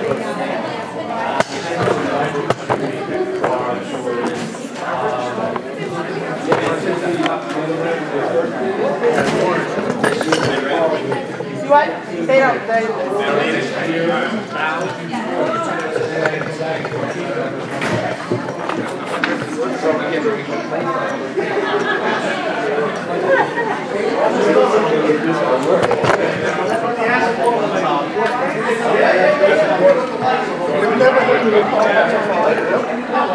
Take care. I'll be in touch with you though. Okay. All right.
Sure. Yes, sir.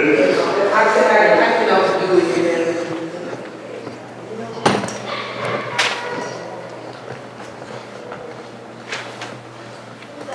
Hendrik.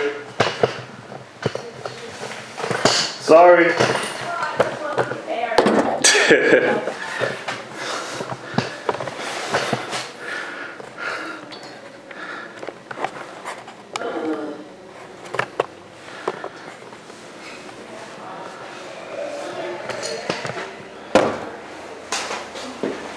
You have good ears, then. I'm like a ninja. I don't think so.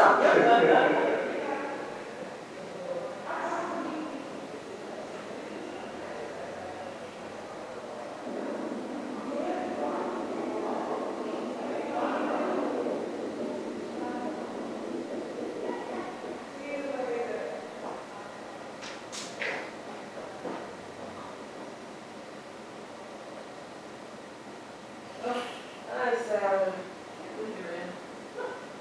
When are you going to the doctor? Saturday. I'm dragging around till then. I can't wait. I can't wait. I know. I saw it coming. I've been watching the emails all morning. I'm just about finishing what I have to finish. But you saw what I left you? Yes. In the thing. He's got it. I took some stuff out. We kind of discussed some of the, you said, mostly I took it out. But he's got the hard copy. I'm just trying to finish Well, up. then I haven't, they didn't give us an agenda yet. Thank you, God. Because all the folks who want is hot topics at the moment, and go back to the. Oh, she just did a hot copy from here. He did? Well, he did a, But a preliminary? Let me put this suit down. I bet they still didn't fix. My laptop is in the car. oh no, they fixed it. Get out! He just came in a little while ago. He said something happened downstairs.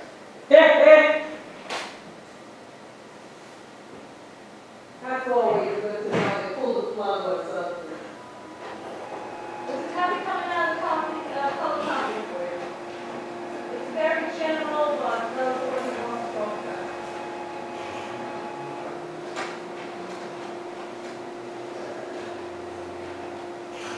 And I don't think you can really get anything together here for him. I couldn't hear you. I don't think he has anything on here for you to get ready for. I was trying to keep track of everything last night, because there was about 6 items, 6 contracts. I mean, they didn't give us, and I said, I'm not going to run off copies, this is too many pages. So I try to email it to myself and then print it through this. Look, we've got item release status, recap budget review, we got capital plan and start. This is not storm lease refusals, I mean, it's gonna ask for the transit contract increase. That's the one that's like 400 pages. And local government assistance, and then the discussion is mail, and that's it. And there's nothing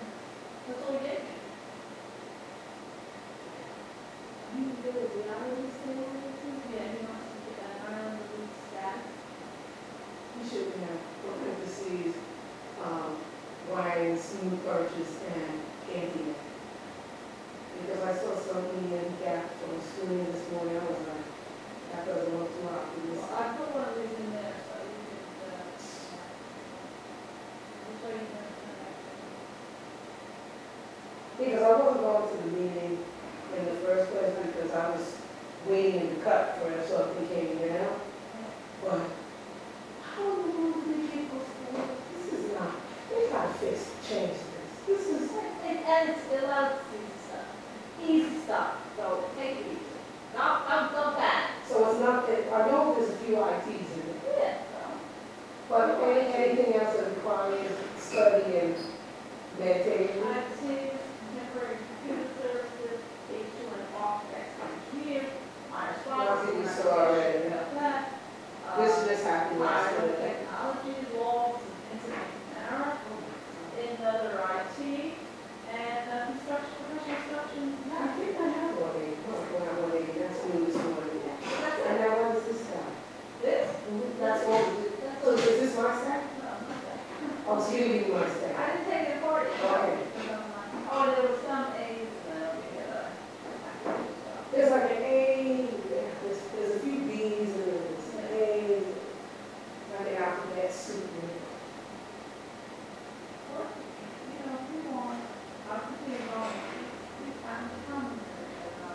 Don't go crazy. Because you never get it done. I was trying. Well, it's not that you never get it done. It's just, I don't know how to do it. You can put all your legal knowledge into this. It is. They should probably wrap their little hands around some of this stuff. Now, only this question for It's just like he sent me an email this morning when I started, you saw what I CC'd on the MWB. Yes. These are things that should be a damn about in the context of all of this. They should be a damn about for the veteran, the disabled. Forget about why we give it to the quote-unquote people always think of the minorities of Black, Hispanic, Asians, women, disabled people, veterans. But how, if they don't bid on the contract, how do you make them bid on? The problem is, when we have, take us as women for instance, how much work has to be done for us to be, 40 years ago, the likelihood of me being an attorney and you doing this work was minuscule as a woman. But someone had to break through the ceiling, someone had to set the tone, someone had to set the training and put things in place so that we could go to school and get the right education to do this.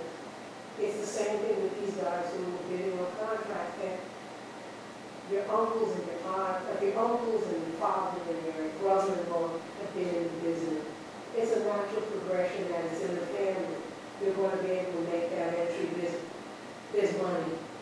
If you want to start a business, you can call up uncles, Sam, and get along. But how does the county take a chance on? They're not taking a chance per Well, you se, have money, then you do nothing. as much as you're putting in place. And you as government can put in place things that programs that help, not taking the dumbest guy out there or the most unqualified guy. It's taking the guy who has the know-it-all but doesn't have the means because historically he was not, he's always getting two strikes when he goes for a loan. Or the woman who, how can you be plump? How can you want to be a journeyman? You know this journeyman, the people who made fun of her who wanted to come up in the trade. It's taking them and saying, here is a position, here is an opportunity to get training along the small business development. There are trying to go in your family that has that background. We're going to help you so that you don't fail, so that you can compete.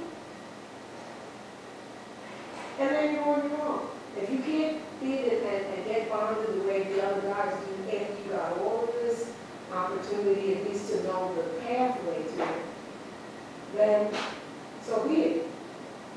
But what I also know about is the fact that we can't stop it, but husband uses his woman, his wife as the front of the business, or his mother is the front, or anything. But it's not to create a situation where you're giving somebody who's incapable of succeeding or knowing how to function an opportunity.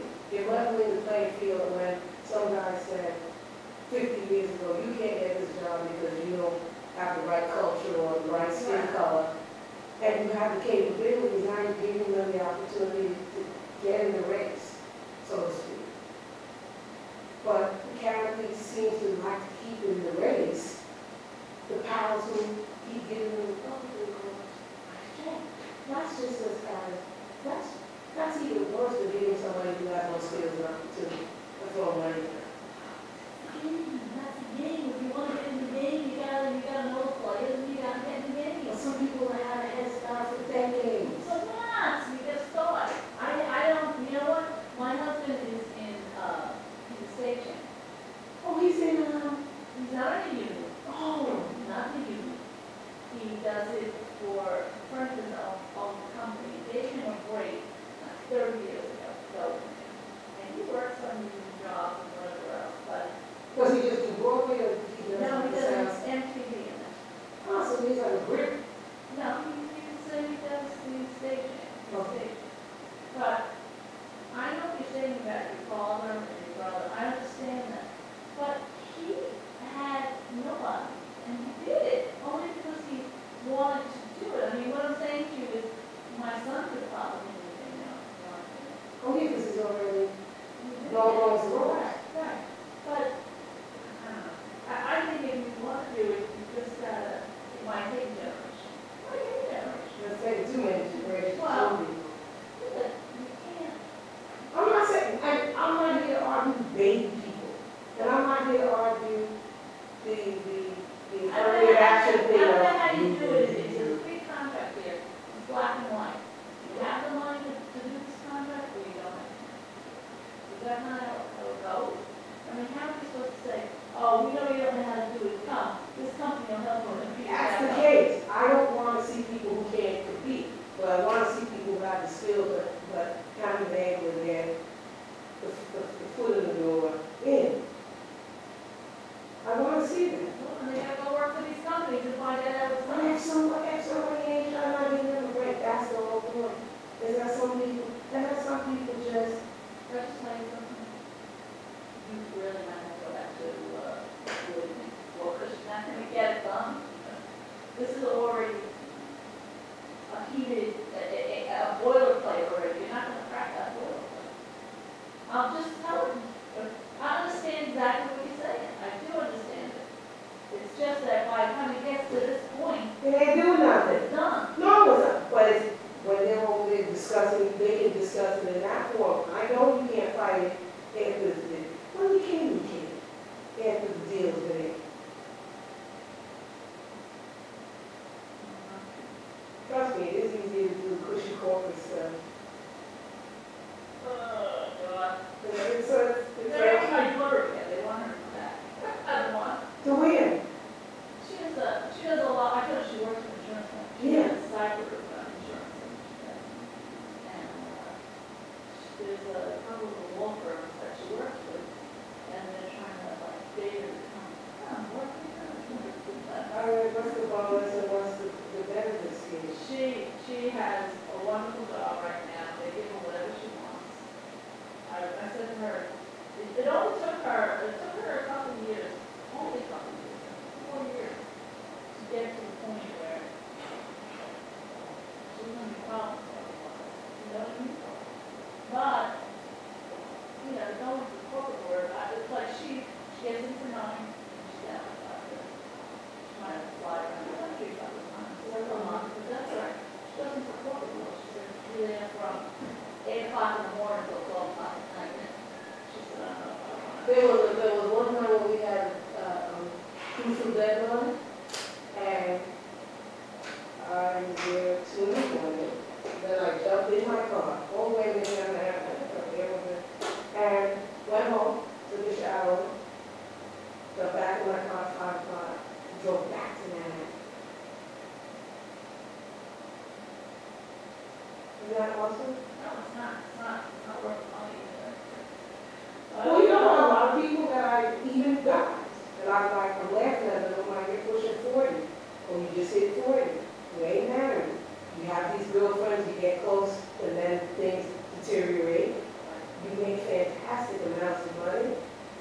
A lot of people I know go into that field, they go into 10 years or less.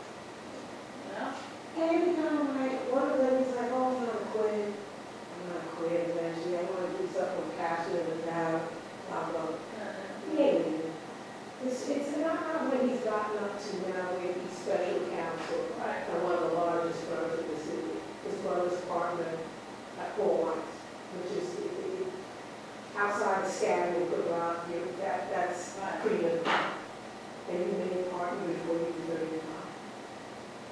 But provided both of them were hard law review, 1 year behind each other. I'm like, I knew you guys were smart, but this is like freakishness, right? But at the same time, not exactly the happiest people in the world to be around.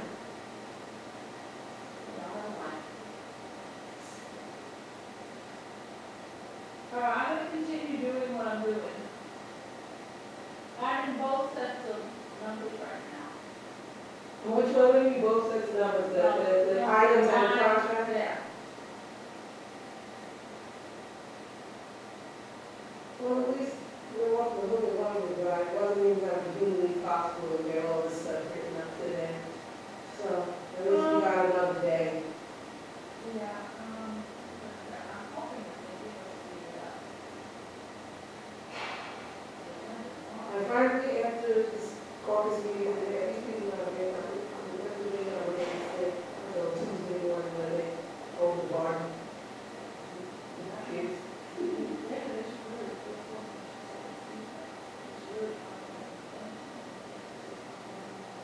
Yeah, brief for. unless you guys are going to send those out. You can easily send a note, but I still think I was going to recommend that they need to come in an hour earlier if possible. Just so that we can flesh out everything. Right. Because I have a feeling a lot of conversations are going to be around. What was I going to say? So, I'm excited. Did you see that? No. What? Okay, you can use it. Because I know I'm going to get it on. I can use it. It's better for you to see what's in there. What's it called? Google. Seriously. I will.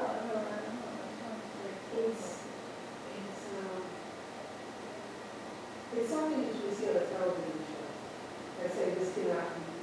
What is a TV show? Practice? Like somebody comes in as a client and this is the issue that they're presenting you with, and you're sitting there for an hour like cracking it.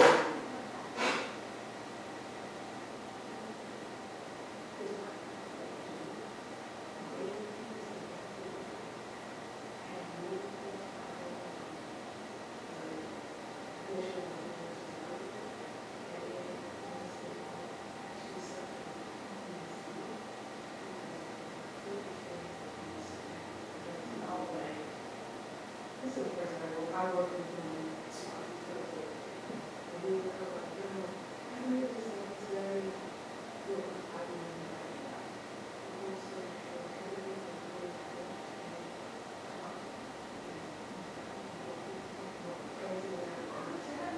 That's one thing. I don't know why people are just on that shit, though. Why are you married? You do a lot of shit together, you know what I mean? I've never.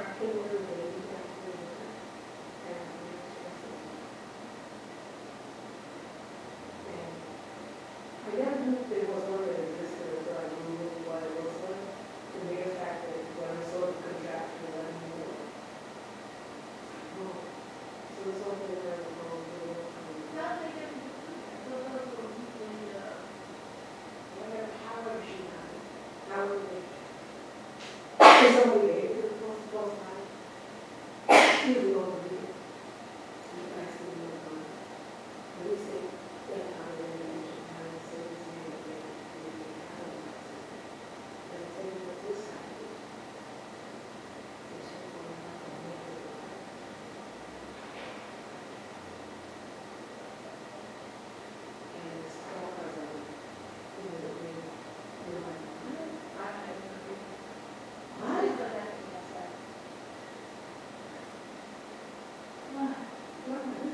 me right now. So anyway, when comes Monday, we have to just keep an eye out on these, well, there's tables, so these advertisements, but these three ones we didn't get in contact. Yeah, that's still sitting on my old pile. But that's true, that's 45 days. No, it was table, it was matching table, so it's not. Okay. That's why they.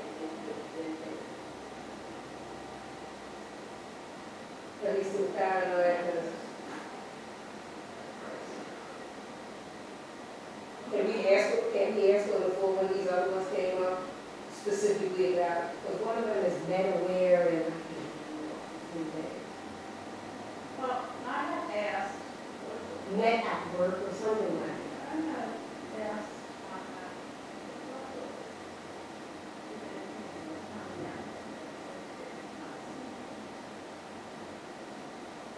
Yeah, so I mean, maybe I should just.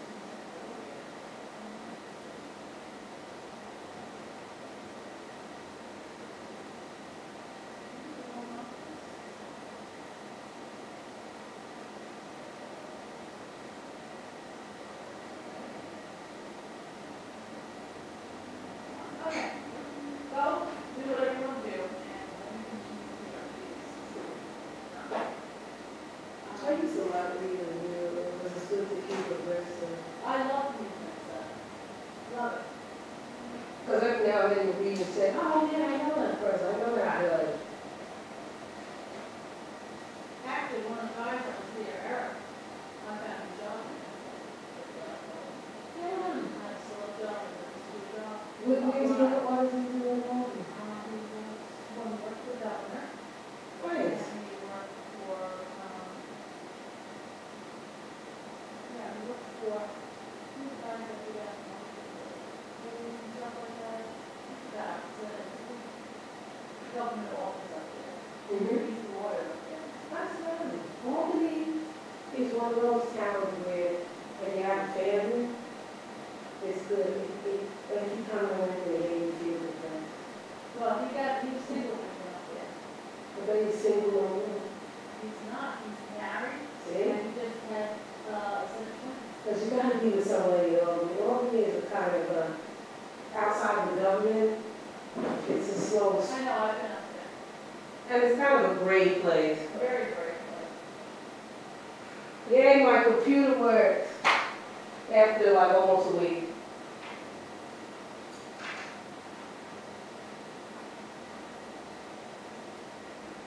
Oh, you left me a letter.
projects, I saw. Is there any settlement, there's no settlement in Randy Weiss, like this, not that we've seen that.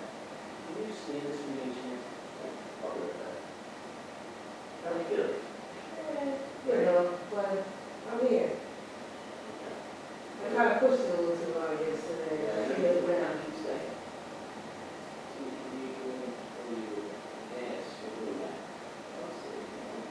I was trying, look, I was trying to crack this out because I was nervous that this was, and then I was watching one morning long. And then if I say, why is this something, you say, hey, you bastard, you told me not to say the one, so I didn't. That's right. You see? You gave me a built-in reason. That's right, absolutely. Well, I like that, yeah, that was jail-free. That's, I did.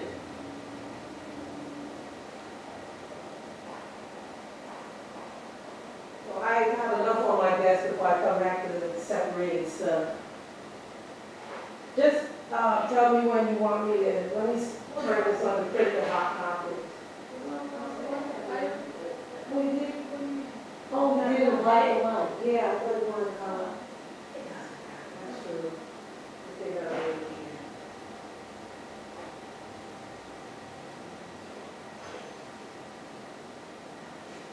Just want to get these IT contracts out of there. Visibly heavy.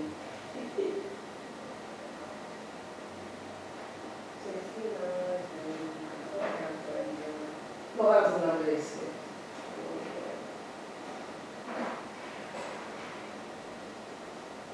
I gotta go through my checklist.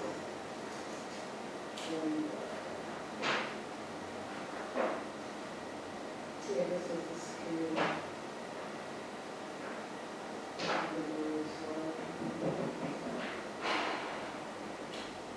Yeah, looking at this on PDF. And we used Tyler already for something else. I gotta go back and they're one of those that keep kicking around like Cameron. S-Bam. That was one of the old ones. Unless, no, but we use S-Bam already. Oh yeah, S-Bam, they got the, well, we did the extension till the end of the year. They were one of those people that got the on call. Oh my gosh, I tell you that. That's it. Woo-hoo. So these are not even, I'm not even gonna go into 2015 yet. Yeah, I'm in it. So I'll just keep on, I'll work on disclosures. All right, that's good.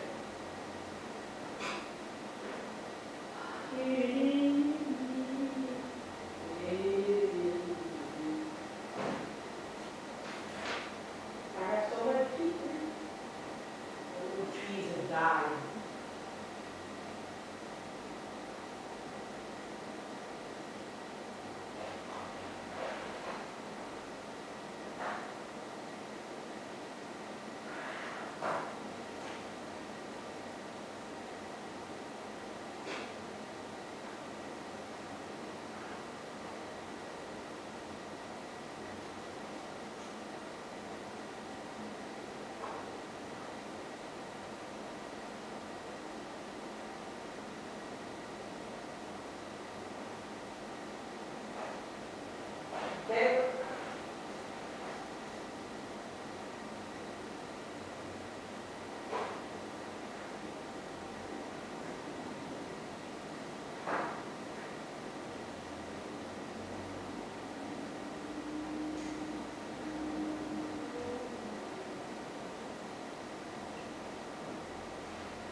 okay, because the push comes to shove, I think maybe because I want to watch from there, would it make sense for me to just go over and pick them up myself?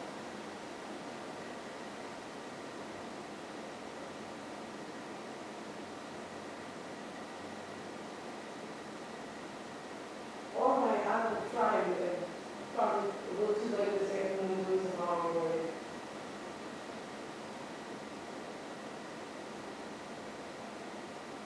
If push comes to shove, what I'll do is I'll let them be, because I even asked the Jerry, email, to send it back. Because if they could do it as a PDF document, then it would eliminate all the problems, so maybe I'll go over there and work that out.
like, you know what, like I have my breakfast or something there.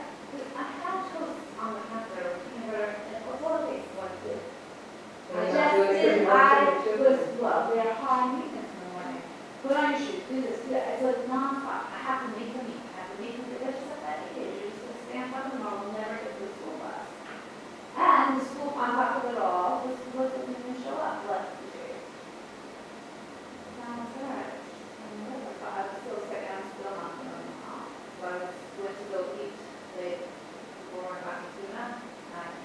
I think all of us, if you combine us together, we make one whole good person. I know, we're all that. I always said to people, I'm really sorry that I left there. I'm not doing this. It's not a joke. What's going on? Like, they drop something in the sea. Yeah, so probably like killing us. Yeah, people going down like, what? I'm sorry to say you decided stuff that you did or not. Was that? Yeah, because last week, thank God, well, they forced me to go over, but I didn't, so I'm probably in the whole I don't do this. I'm sick of this. So I was to the Lord and I thought I was explaining it.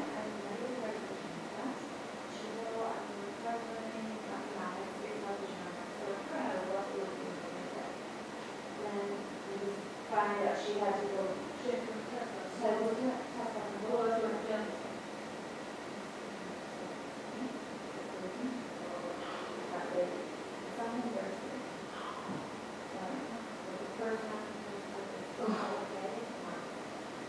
So I don't know what it was, but I just know it's a shock.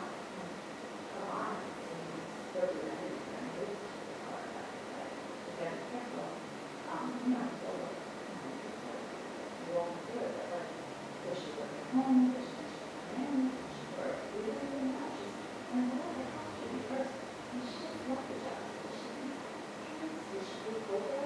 I was hoping that this is situation and drop the germ. Because she just, I don't know, this going through my head. I like instant right there, and she really worked there. And I just feel awful here. We were all just kind of yeah, I'm sad. Yeah.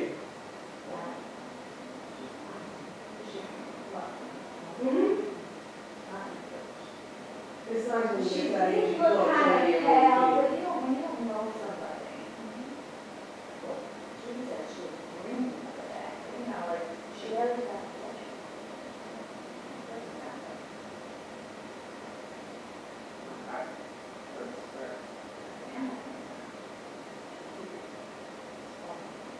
So I don't know if it's very because of the comments you can see, but I just was like, oh my. This department is like, So I'm not feeling well. It's like, what a curse. like, oh, I do, Your nose, things like that. I feel it, by the way. They're comfortable. they look comfortable, like little gallery issues. But I'm trying to. So what, we just set up a shitload more contracts? Yeah, you see it?